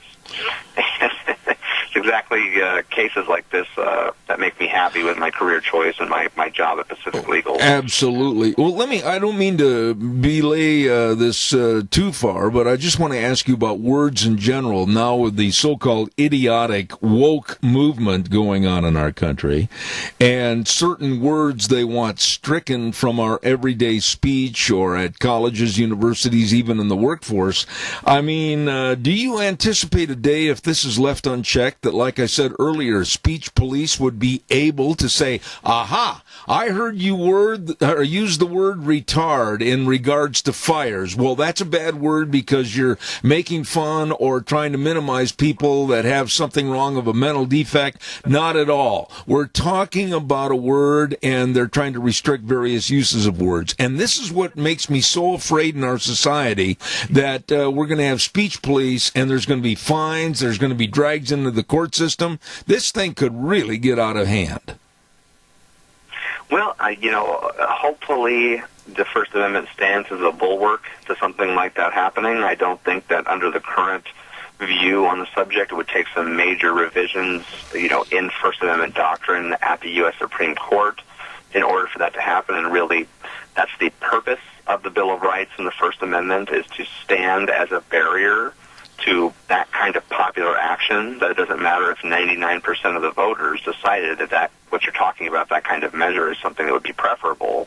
The First Amendment exists exactly to check that kind of thing from happening. And so you can rest assured, hopefully your blood pressure goes down a little bit. Nothing like that, at least in the short term, is going to be possible under current doctrines. But I think you make a great point in terms of public universities. So I think, as I mentioned to you before, I went to UC Berkeley as an undergrad, and UC Berkeley is this, hotbed bastion of progressive ideas and kind of more of a leftist approach to education. Luckily, I was already in my late 20s by the time that I was at Berkeley, and so I had already had enough time out in the world as an adult to form my own opinions. I didn't get too sucked into that. But one of the things I did enjoy about Berkeley when I was there, a decade or so ago, was the lovely discussions that we used to have in classes, and especially in the smaller discussion groups. And that was one of my favorite parts of going to college in Berkeley, was just this idea, this principle at the time, even 10 years ago, of freedom of speech and these robust discussions we used to get to on most any topic. And there wasn't a single time in school, even though I was someone who was, considered to be pretty center-right at the time, and I think, that was well labeled. But I didn't have a single time in class where I ever wondered about something that I was saying or worried about offending somebody. I just spoke my mind, and it was really a crucial part of my education. Fast forward now, and I think that you have students, at Berkeley or other institutions who are probably second-guessing themselves quite a bit. I mean, who wants to be charged with being biased, as you say, because of something you say in good faith in a classroom discussion? What if you're discussing, the examples abound. You've got history teachers who bring up some part of U.S. history that people are offended by, and they say, oh, well, you shouldn't teach that anymore. Yeah. It's ridiculous. Absolutely. We've got time for one quick call, real quick call. Caller, you're on the air. Go ahead, please. Well, I listened to Ben Shapiro on this station later in the afternoon, and when he goes to he can't even go to Berkeley because he is, ran out of the whatever. It's such a big deal, the protesters, and you say to yourself, are these young people so unaware of reality, of their history, of what the Constitution and free market capitalism gives them, and it gives them opportunity, but are they so, so committed to this socialist, communist thinking, and somehow that they think it somehow works? How could they be so unaware of what happens in Venezuela or Cuba or elsewhere when they're supposed to be students who are supposed to be in higher learning? I'll hang up. Respond quickly, if you would, please, Tim. Sure. When the last time Ben Shapiro was in Berkeley, I actually drove out for his speech, and they had to put up these concrete barriers protected by riot-geared police in order to make sure there wasn't going to be a riot. And I went in to see Ben Shapiro, and the guy is just speaking his mind. He wasn't stirring up violence against anybody, so I think that that's a fantastic example. But as far as the college kids are concerned, when I was a little kid, I wanted to be a Tyrannosaurus Rex, or a ninja. And I think a lot of these kids who want to be socialists or want to, change, have a revolution, they graduate college, they go out into the workforce, and I think that they realize, very, quickly that that's not real life, that's not the way the world works. And so I think for every, socialist in college, a lot of them come out and hopefully very quickly realize that capitalism is one of the reasons that the United States is as successful as it is, and hopefully very quickly, give up those, college-based ideologies. Ladies and gentlemen, Pacific Legal Foundation, and the attorney is Tim Snowball, and I can tell you he's always welcome on this program. Tell my audience quickly how they can follow many cases with the Pacific Legal Foundation. Yeah, jump on our website. It's pacificlegal.org, and you can find us also on Facebook and Twitter and all that. And I do some tweeting, even though I don't know if I'm that good at it. You can find me at @tsnowball_ESQ. I will say this to you, my friend: go forth and proudly fly your bird. Thank you, Tim. Talk to you soon. Thanks. Okay, thank you. Tim Snowball with the Pacific Legal Foundation, and talking about our free speech, or what we think is free speech, and how those on the left or try to diminish it. Oh my goodness, Wheels is over there at the station saying, Zeb, look at the clock, Zeb. Okay, I'm sorry. Weather forecast brought to you by Phillips, Oaks, Goodwin, Crane, and Company. And they've been providing accounting services to the Mini-Cash area for well over 50 years. It's tax time. They burn the midnight oil. They're there almost 24/7. They're working for you with the best of tax return preparation, tax planning, retirement planning, bookkeeping services. They know and they can help you, your family, and your business. So remember, with offices in Burley and Rupert, the very best. Phillips, Oaks, Goodwin, Crane, and Company. And right now, here's Gina with the weather. Winds are picking up and maybe a little bit more rain and snow showers for this weekend. Here's a look at your weather forecast. Sunny skies for today, but it's definitely windy. Out of the west at about 10 miles an hour. Gusts as high as 32 miles an hour by this afternoon. We are expecting a high of 61. Tonight, mostly clear skies. Winds are still going to be steady out of the southwest at about 10 miles an hour. We are expecting a low of 30. Tomorrow, sunny skies. Winds dying down just a little. High of 50 with an overnight low of 25. By Friday, sunny and 55. Then rain and snow showers are a possibility for the weekend. That's a look at your weather forecast for 7. And thank you, Gina. Brought to everybody by Phillips, Oaks, Goodwin, Crane, and Company. As I said, serving the Mini-Cash area for over 50 years with the best in accounting services to you, with offices in Burley and Rupert. The professionals, Phillips, Oaks, Goodwin, Crane, and Company. Wow. Next hour, we've got General Robert Spaulding. He's been on the program many times in the past. He's a senior fellow at the Hudson Institute and really, really knows about China and everything that's going on. And he's going to be talking to us not only about the coronavirus, but also the economy. And then at 10:32 this morning, I'm really looking forward to this lady. She is Alveda King's goddaughter and was given a pardon to get out of prison by President Trump, and she's going to be talking about prison reform, and that's Angela Stanton King at 10:30, so don't miss that. Want to also remind you about our friends at Cameron and Siemens Insurance. Life insurance, health insurance, they're there to serve you. And serve they do. They're very dedicated and responsive to your needs. And all you got to do is just call the number and talk to Todd and the rest of the folks. 436-4424. I'll repeat that number, 436-4424. The best that really want to make sure that you're covered. Cameron and Siemens Insurance, Highway 24 in Rupert. Number one more time, 436-4424. We're going to send it over to Wheels in just a moment, but I also want to remind you about that great big sale that's coming up this Saturday put on by the Bennett boys. It's the Castle Estate Auction at 10 o'clock Saturday morning, March 14th this weekend in Buell, 1443 East, 4300 North. Look for the auction signs. Boats, trailers, and ATV pickups. They're going to have furniture and household items, all kinds of collectibles and miscellaneous items, lawn and garden items. Woo, the list goes on. Don't miss this sale. This coming Saturday, March 14th, the Castle Estate Auction in Buell. And, of course, it's managed by the Bennett Boys Auction Service. Joe Bennett, 539-0111. The Bennett Boys, no sale too big, no sale too small. The Bennett Boys, yep, they sell them all. Right now, let's go to the news from CBS.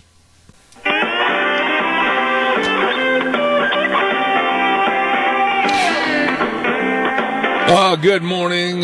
Welcome back. Hour number 3, Zeb at the Ranch, and brought to you by our major sponsor, your Magic Valley Les Schwab Tire Centers. All 7 locations right now with a really big spring tire sale. You get in there and drive away on the safest of tires from your Magic Valley Les Schwab Tire Centers. Along with our friends at Burley Physical Therapy and Rehabilitation at 1263 Bennett Avenue, Suite 2 in Burley, helping you get get back to being you.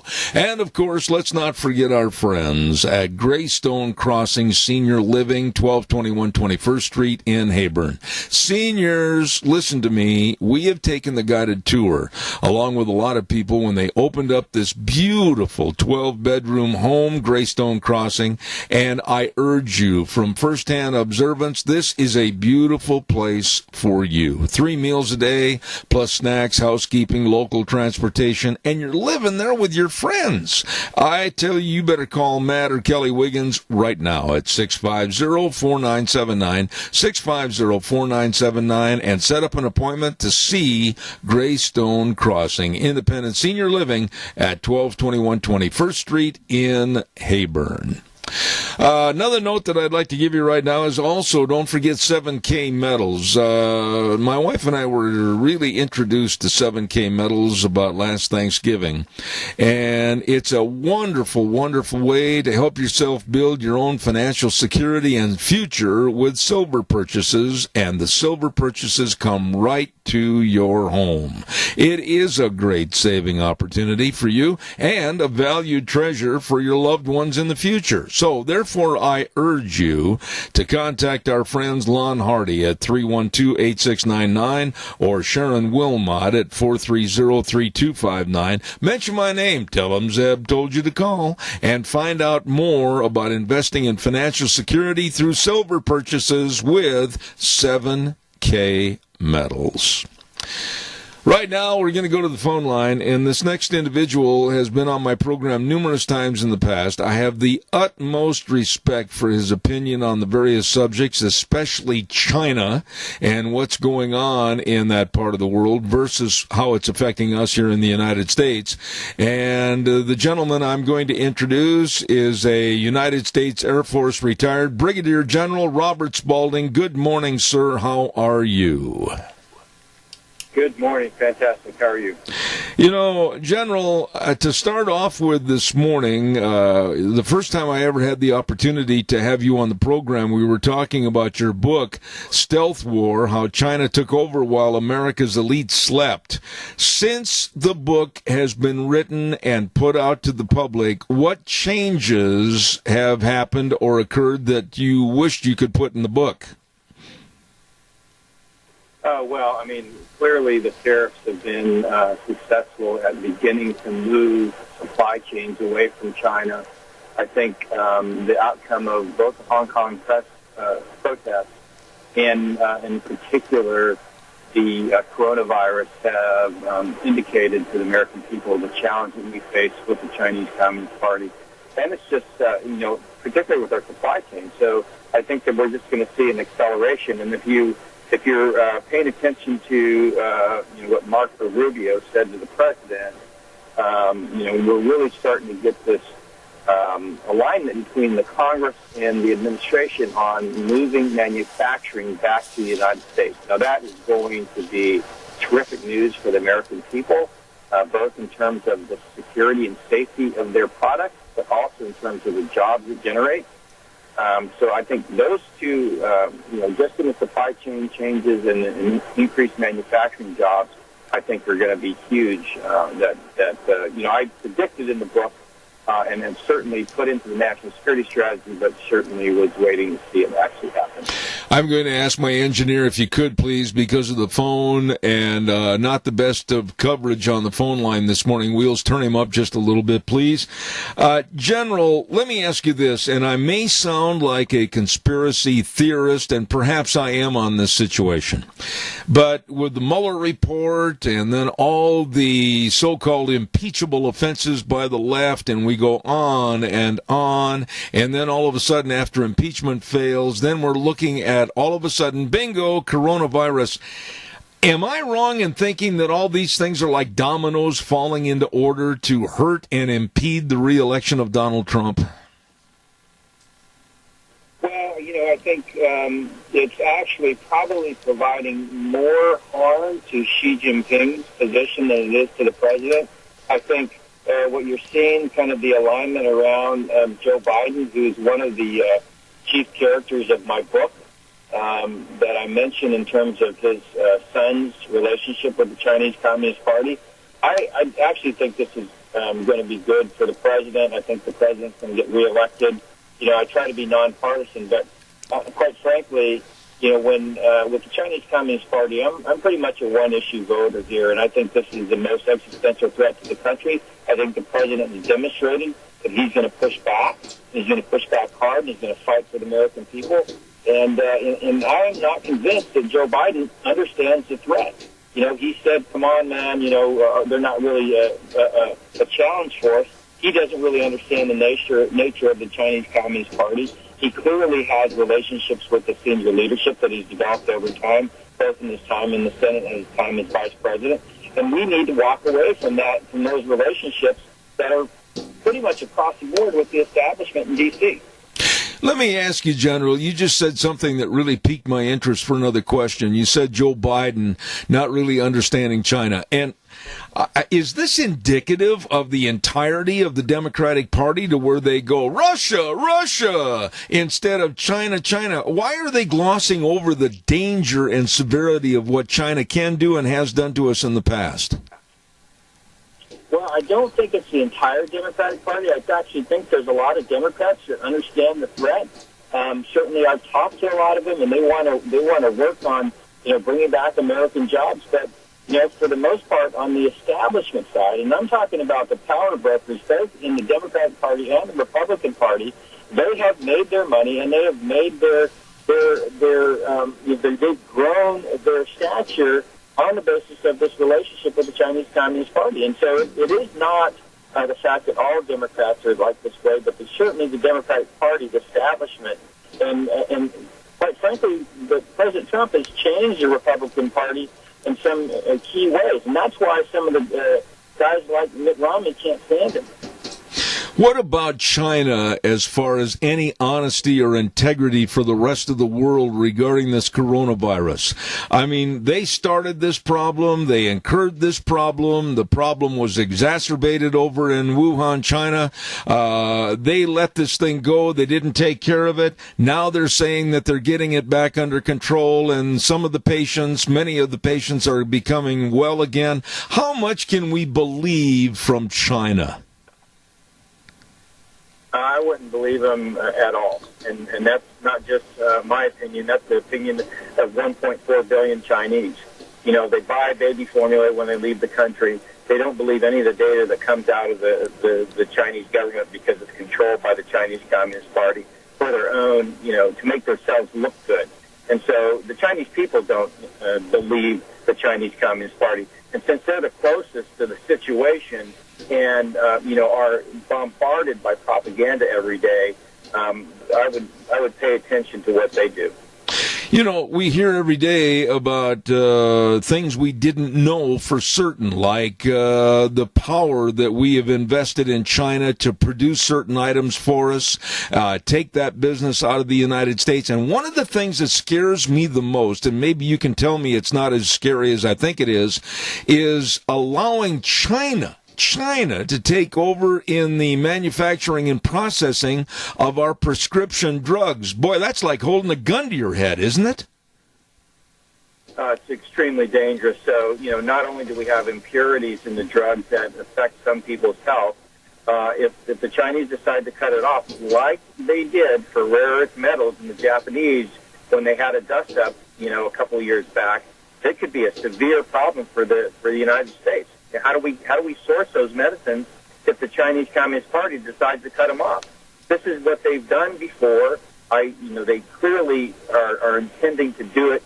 They did it with the mask, the 3M mask, because of coronavirus. They said no exporting of masks that are made by an American company in China, which means that if we don't have these manufacturing facilities in the United States and they're in China, then they can cut them off at their will. Are there companies in this country, and you know far more about this than I would, are there companies in this country right now, whether it's Bayer or whether it's Johnson & Johnson, just to use a couple of names that ran across my brain, but are they, at the drop of a hat, capable of redefining and re-implementing the process of these medications or not? No, not at the drop of a hat. We actually need to do the investment to make the capability here in the United States again. And I think that's what the president's committed to over the next 3 to 5 years, is to really reshoring the critical aspects of our supply chain that really need to be made in the United States. Well, General, I don't mean to look at hindsight and history and spend a lot of time with that, but how and why and who let this problem be exacerbated to where the Chinese had their thumb over everything that we take medicinally?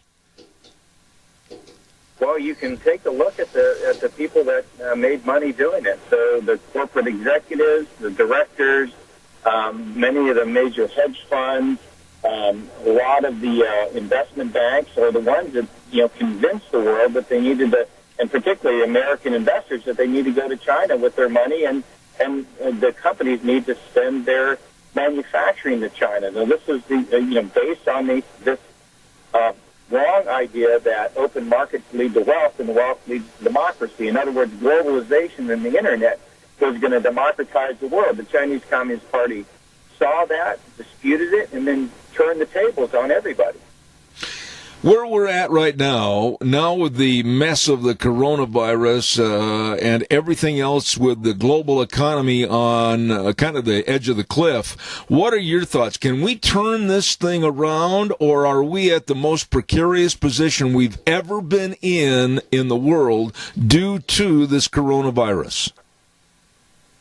Well, I think the answer is yes, we're in the most precarious position we've ever been in. But at the same time, we absolutely can turn this around. We just need to start doing it now. When you say that, though, General, what steps, what A, B, C, D, what do we have to do to make sure that we can turn it around? Well, I think what we need to do is begin to look at how we spend our defense dollars. Today we're buying weapons. Tomorrow we need to be buying infrastructure, manufacturing, research and development, and STEM education. It's really a matter of we have the resources, we have the technology, talent, innovation, and capital. We just need to turn it on the American people and the American nation. And when that happens, our economy will grow, our supply chains will knit back together.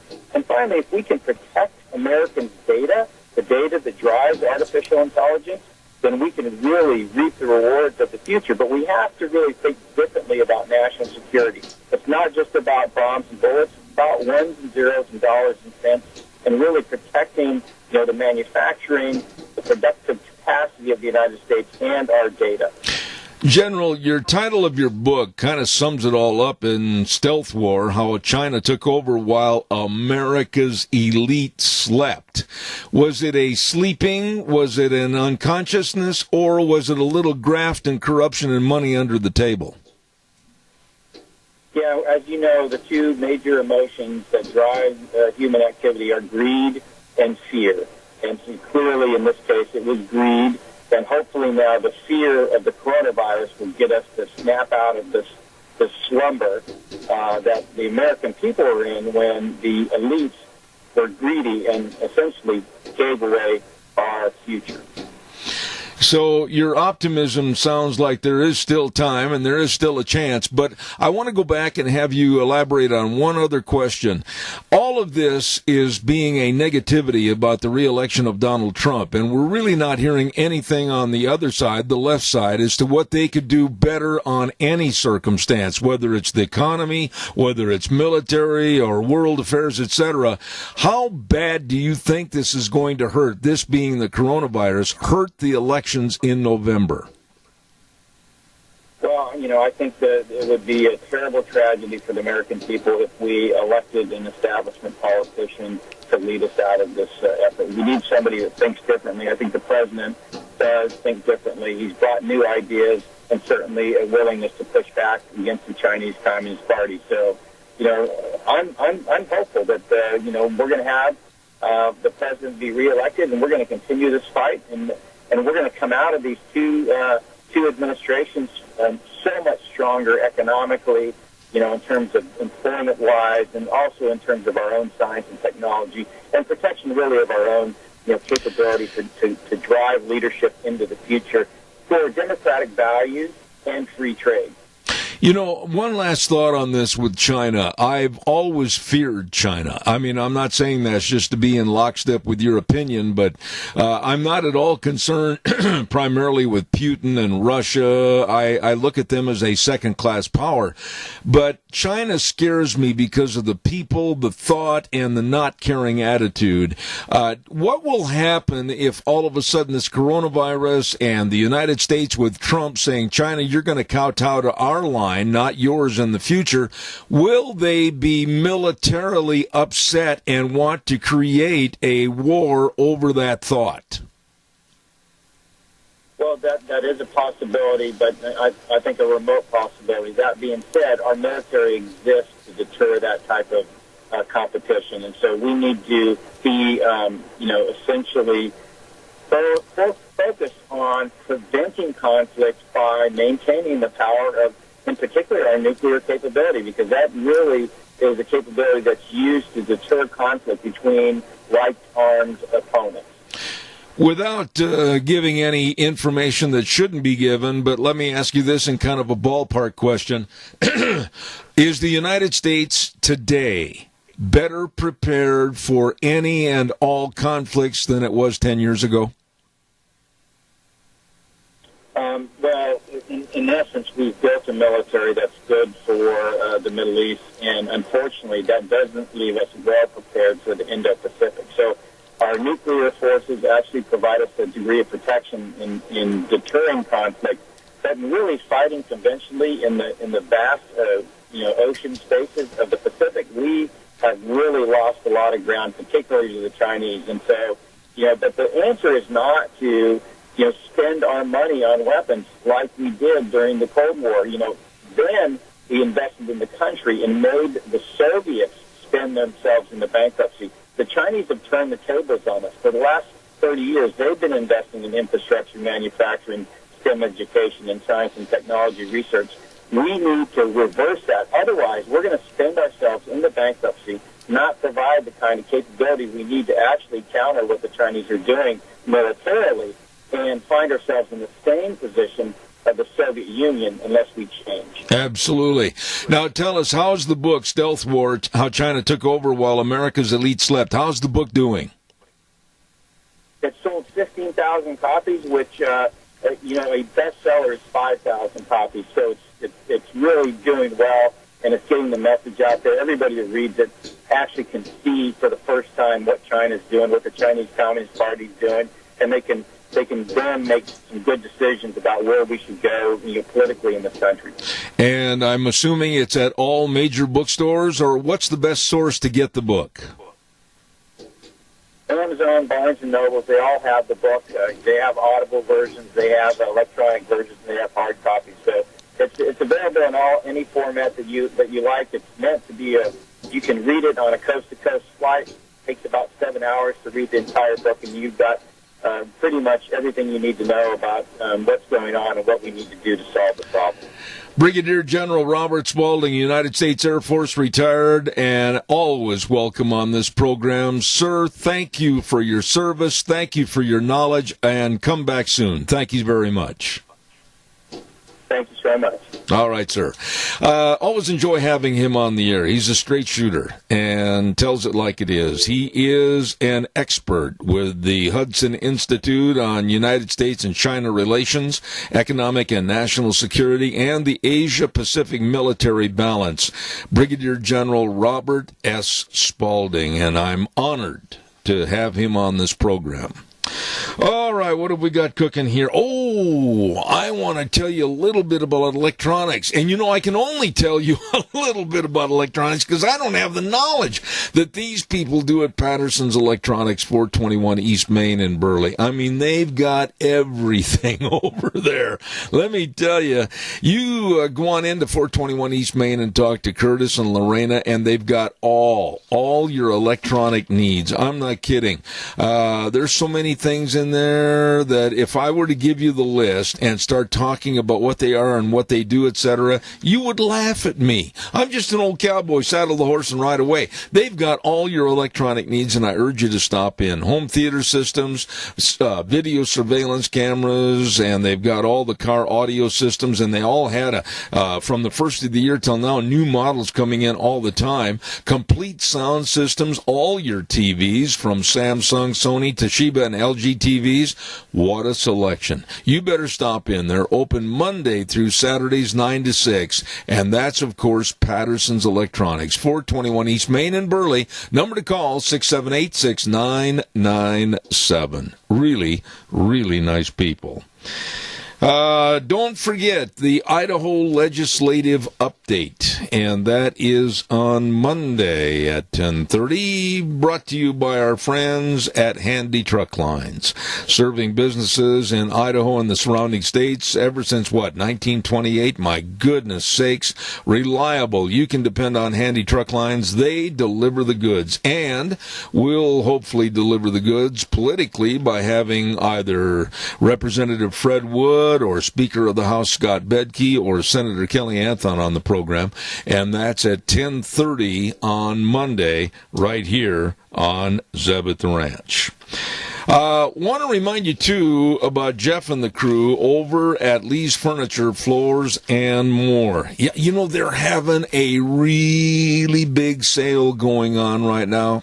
Great big, huge sale at Lee's Furniture, Floors, and More at 459 Overland in Burley. Now, they are getting in all kinds of shipments of recliners and sofas and love seats, dining room sets, mattresses, all the flooring, all the carpet. Whoa, the list goes on and on. So if you're beautifying and comfortizing your home, I urge you to get over there and talk to Jeff and the crew today. Don't put it off. Lee's Furniture, Floors, and More at 459 Overland in Burley. They're waiting right now to see you. I had another public service announcement come in. And let me see. I got to get this on real quick. If you're tired of the wind, plant a row of trees this spring and create your own windbreak, absolutely. And a seedling tree sale is being provided by the Cassia and Minidoka Soil and Water Conservation Districts. And the number to call, let me get this here quickly, 208-572-3369 or 436-4202. And that's from Doreen McMurray. So don't forget, call those numbers and start your own windbreak by planting trees this spring if you're, like I am, tired of the wind. Right now, we're going to send it back over to our main studios. My old buddy Wheels is right there with his finger perched on the button. He's going to take it away. We'll be back in 3 minutes.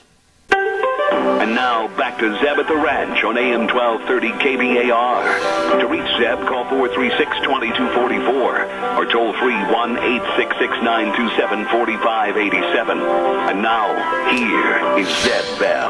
Thank you, and good morning for the last time here this morning. Last segment coming up, and we're very proud to have this lady on our program. She is a national best-selling author, founder and president of American King Foundation, and the goddaughter of Velveeta King. And we say good morning to the lovely lady, Angela Stanton King. Good morning. How are you?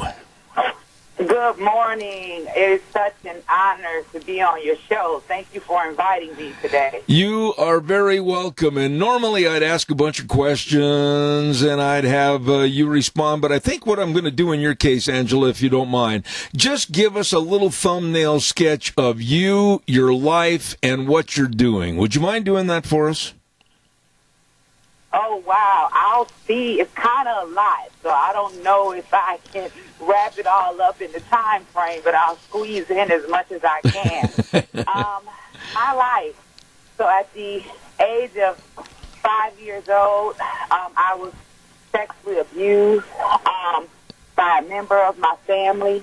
From there, I kind of turned into this kid that started looking for love in all of the wrong places, which I am totally 100% sure is what put me on the path to prison, where I found myself chained to a bed giving birth to my daughter at the age of 27 for a nonviolent crime.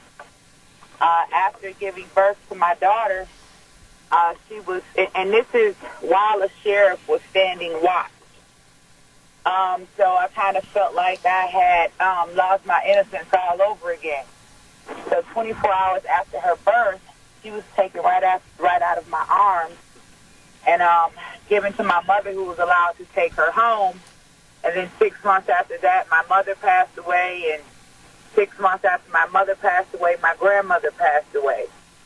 I eventually got released from prison after serving a total of 2.5 years and was given a $25 check and a bus ticket and told to go start my life over. But when I came home, the only thing that I had waiting for me was 4 children, 2 garbage bags full of clothes, and 2 tombstones. My mother was in one, and my grandmother was in the other. My complete lifeline had been wiped out. We had absolutely nowhere to go. We lived from shelter to shelter. No one wanted to give me a job because I was a convicted felon. I couldn't get any government assistance because I was a convicted felon.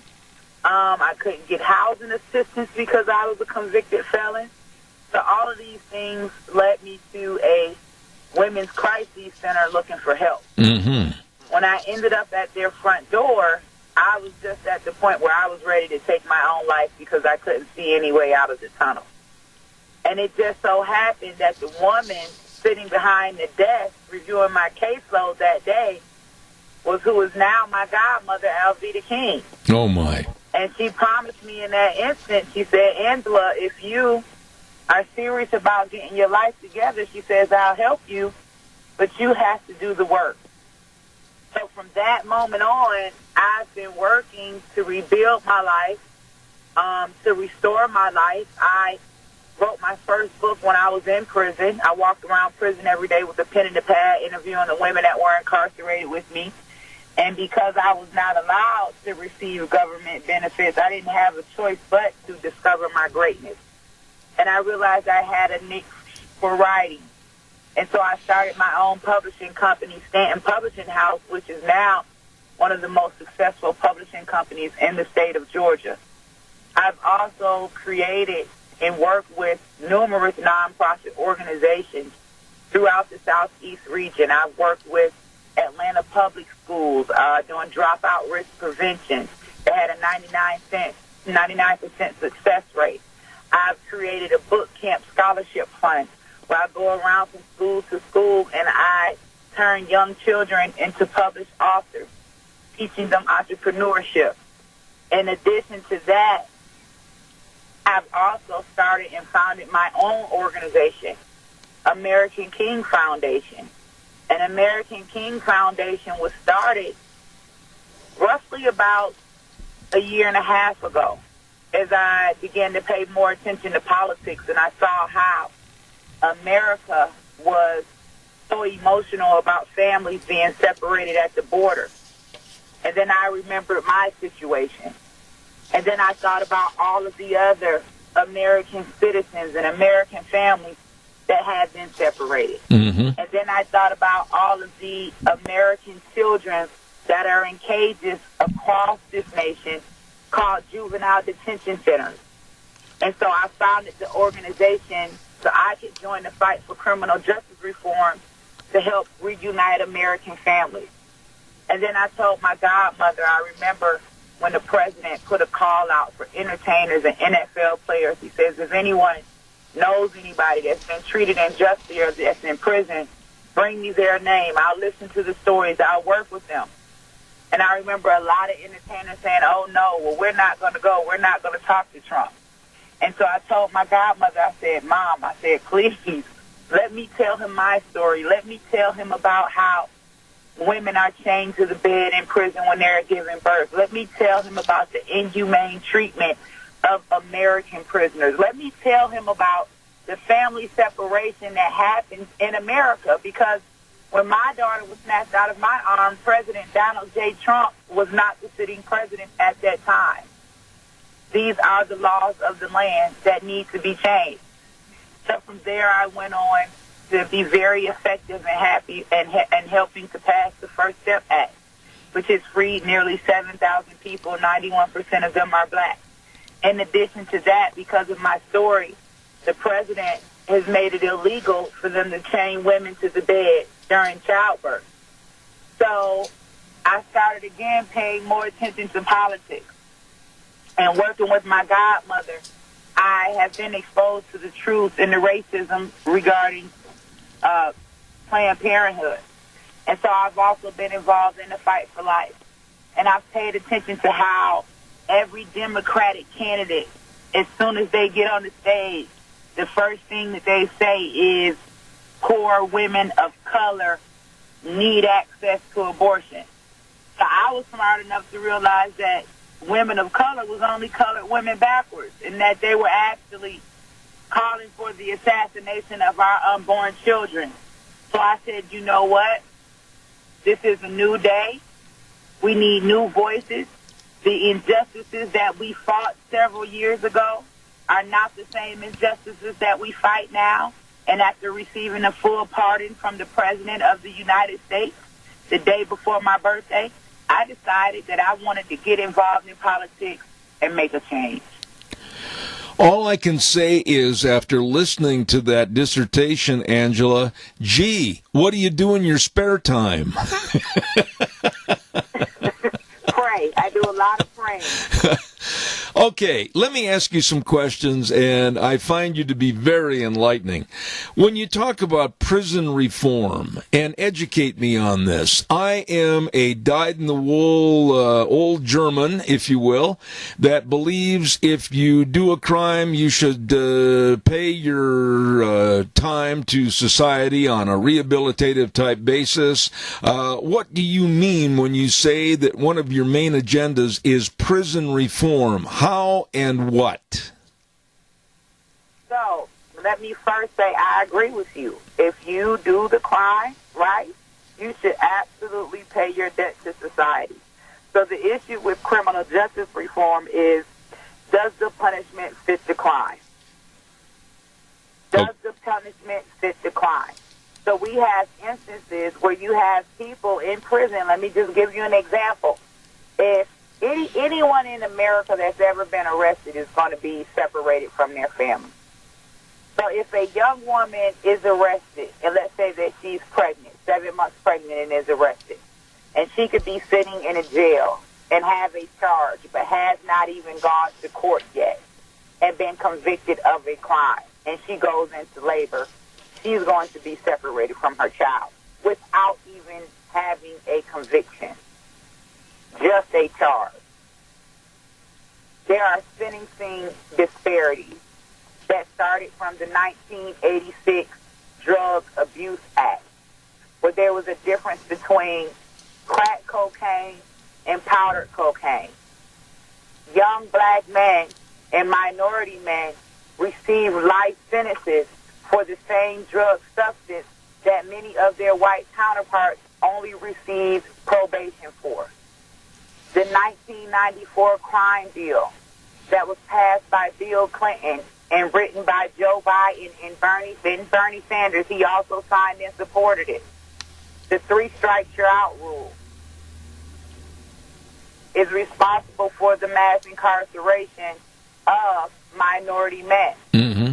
So if you have a nonviolent charge, and let's say you get arrested more than 3 times on that nonviolent charge, it could be a drug addiction or whatever, then they can give you a life sentence. These are life sentences without rehabilitation. Angela, families that are lost along the way. When people are serving time in prison, so are their children, which brings us to the issue of so many fatherless children in America without guidance, contributing to rising crime. Criminal justice reform also, when these people have been rehabilitated and re-enter society, what's going to keep them from going back? Remember my story. No one wanted to give me a job. Thank God I met a great mentor. But just imagine everything I would have had to do in order to survive and provide for my children, because you're still wearing your crime on your back after you've already paid your debt to society. So reducing recidivism by teaching them entrepreneurship and making sure that people are willing to give them or offer them gainful employment. Because 9 times out of 10, if I have a decent job that is allowing me to maintain my lifestyle, then the chances of me committing a crime are slim to none. Mm-hmm. Angela, pardon my interruption. Of course they're going to continue to steal. Pardon my interruption, but I'm... continue to commit crime. They need rehabilitation, not being thrown in a cage for 10 years and just letting you back out of society and saying, here, have at it. Right. Because I've been locked in a cage before. And the only thing you do is replay every mistake that you've ever made in your life over and over again. And some of us walk out of that cage sane, and some of us don't. Angela, let me jump in here, and because of time constraints, I want to make sure I cover a lot of areas. The last few words of our Pledge of Allegiance that says, with liberty and justice for all. I think that what you're talking about with prison reform, it would be more equitable, because in many instances, if I hear what you're saying correctly, justice as it is meted out sometimes is very racist. Is that correct in saying? Yes, it can be, and records and statistics have shown that to be true. But how do we go about a prison reform in this country? How do we make it fair and equitable for all when we do have members on the left, like the Bernie Sanders people, that want to abolish prisons in their entirety? I mean, where do we draw a fine line, and how do we work for betterment in the future? You know, that's a really good question, and I wish I had the answer to that, but I don't. But what I can tell you is this, that what President Donald J. Trump has started is an awesome step in the right direction, and that's why it's called the First Step Act, because none of us really know how it's going to pan out, but all of us are really hoping for the best. And once we go from the First Step Act, we go to the Second Step Act. But what I loved about criminal justice reform was the fact that it was a bipartisan movement. And we had people that came from both sides that wanted to see this happen. This was the one time when the right and the left were able to come together and work together and do something wonderful for America's citizens. And I pray that we can see more of that in days to come. I will say this, that I think you and I are absolutely shoulder to shoulder on another aspect of what you believe in, and that's faith and family. And I have said many, many times on this program, one of the things we've got to get back to in this country, the United States, is more faith and more family. Kind of like the old Saturday Evening Post of the pictures of mom and dad taking the kids to church. We've got to get back to that. We've got to get back to that. We've got to restore respect for God. We have to protect religious freedom. When we have a country that does not respect God, then what we do is just have lawlessness throughout the land. No one has a conscience. Everyone just does whatever they want to do. There's no respect. There's no morals. And we can see what's happening right now in our country, even when it comes down to gender reassignment for children. I think that it's time for American patriots, and I see it. People are standing up, and it's not just white. We're black. Mm-hmm. We're Latino. We're all different colors and all different races, and we're all coming together to say we need to stand up and we need to fight for our children. You know, it's fighting for our children, but it's also fighting for what's right and wrong, and it's going back to what the Bible says that is right and wrong. And like you said earlier, we've lost our faith and our family values, and until we restore those, we're going to see a liberal approach to everything like we're seeing right now on the left with the presidential elections, etc. There is a clear-cut picture of where we should be, where we want to be, versus a road of socialism and communism where I don't think America should ever go. I'm in total agreement with you there. So it's time for us to all stand. It's all time for us to fight, and it's time for us to make sure that we vote. Absolutely. Now, give us a little insight as to when somebody decides to throw their hat into the political ring like you're going to do, and you're going to run for the 5th Congressional District. Oh, boy, you're jumping into some pretty deep water, aren't you? Well, I mean, I don't think that I have any magical powers to do anything, but I do have faith in God that he can do everything. And I think that what people will be able to respect and appreciate about me is the fact that I'm authentic. I am bringing not only education, but I'm bringing wisdom to the playing field, wisdom from my own life experiences. The majority of these issues that are on the political ballot right now are things that I've experienced with my own personal life. As we see with the left, they've got AOC, who was a bartender, and she jumped in. And then you've got Ilhan Omar, who's a refugee from Somalia. She was able to come here and make America great for her. So I think that America is ready to make America great for their own citizens. So I am completely confident that I am standing on the right side. I'm fighting for the right thing. And I don't have any fear about it. It's time to continue to fight for justice. I like you. I want that to be said, and I want you to respect what I just said, because I think you have a lot of moxie. And when I say moxie, you know what's going on. You've been there and done that. You've been through it. You lived through it, and I think you're a great lady. And I wish you the best of luck and success. And I want to say thank you for coming on my program this morning. Thank you so much for having me. I'll talk to you soon. I hope so. Angela Stanton King, a wonderful lady, goddaughter of Alveda King, a lady that we've also had on this program, and running for Congress in Georgia with all the adversity that she faced in her life. God works in strange ways, and now she's helping so many others. Thank you very much, Angela Stanton King. Weather forecast. But before we get to the weather forecast, I want to remind you, I'm so doggone hungry right now, I can't hardly stand it. And then I have to do this commercial, and it's going to get worse. I'm going to get hungrier, because I'm going to be talking about Edith's Cafe, 144 East Highway 81 in Burley, right across from the golf course.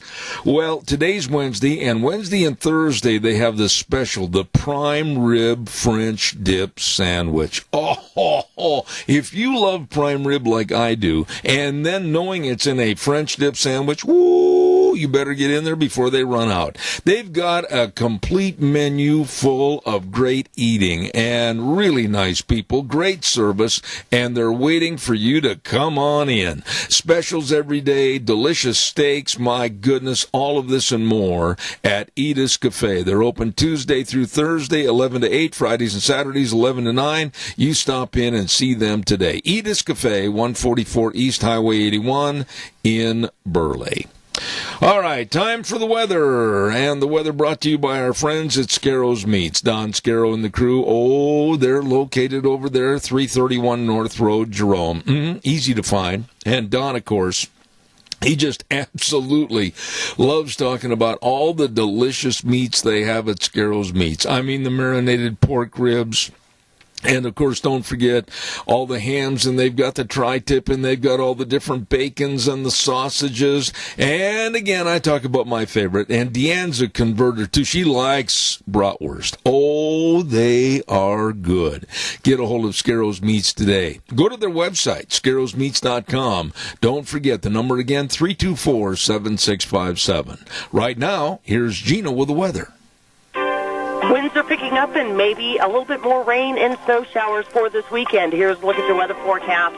Sunny skies for today, but it's definitely windy. Out of the west at about 10 miles an hour. Gusts as high as 32 miles an hour by this afternoon. We are expecting a high of 61. Tonight, mostly clear skies. Winds are still going to be steady out of the southwest at about 10 miles an hour. We are expecting a low of 30. Tomorrow, sunny skies. Winds dying down just a little. High of 50 with an overnight low of 25. By Friday, sunny and 55.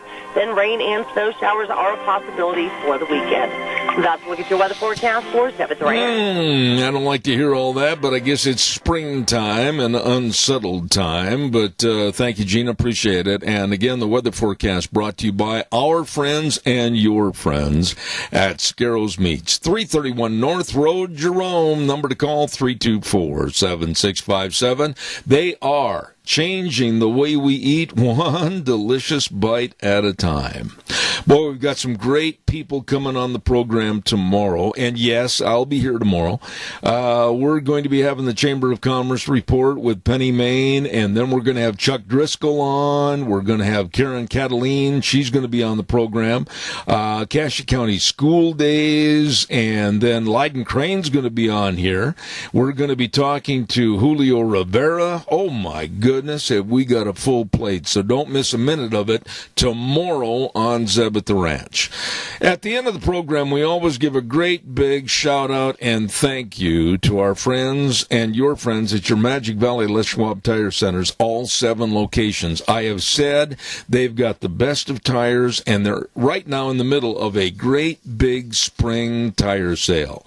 Regardless of the size, regardless of all the tread designs that you can choose from for your type of driving, you get in there and talk to the pros. They really can help you with the tires for your vehicle, whether it's a car, pickup, SUV, your horse trailers, boat trailers, whatever. They really care, and they know. And, of course, also the best in brake service, front-end alignment, shocks and struts, batteries, all of this and more.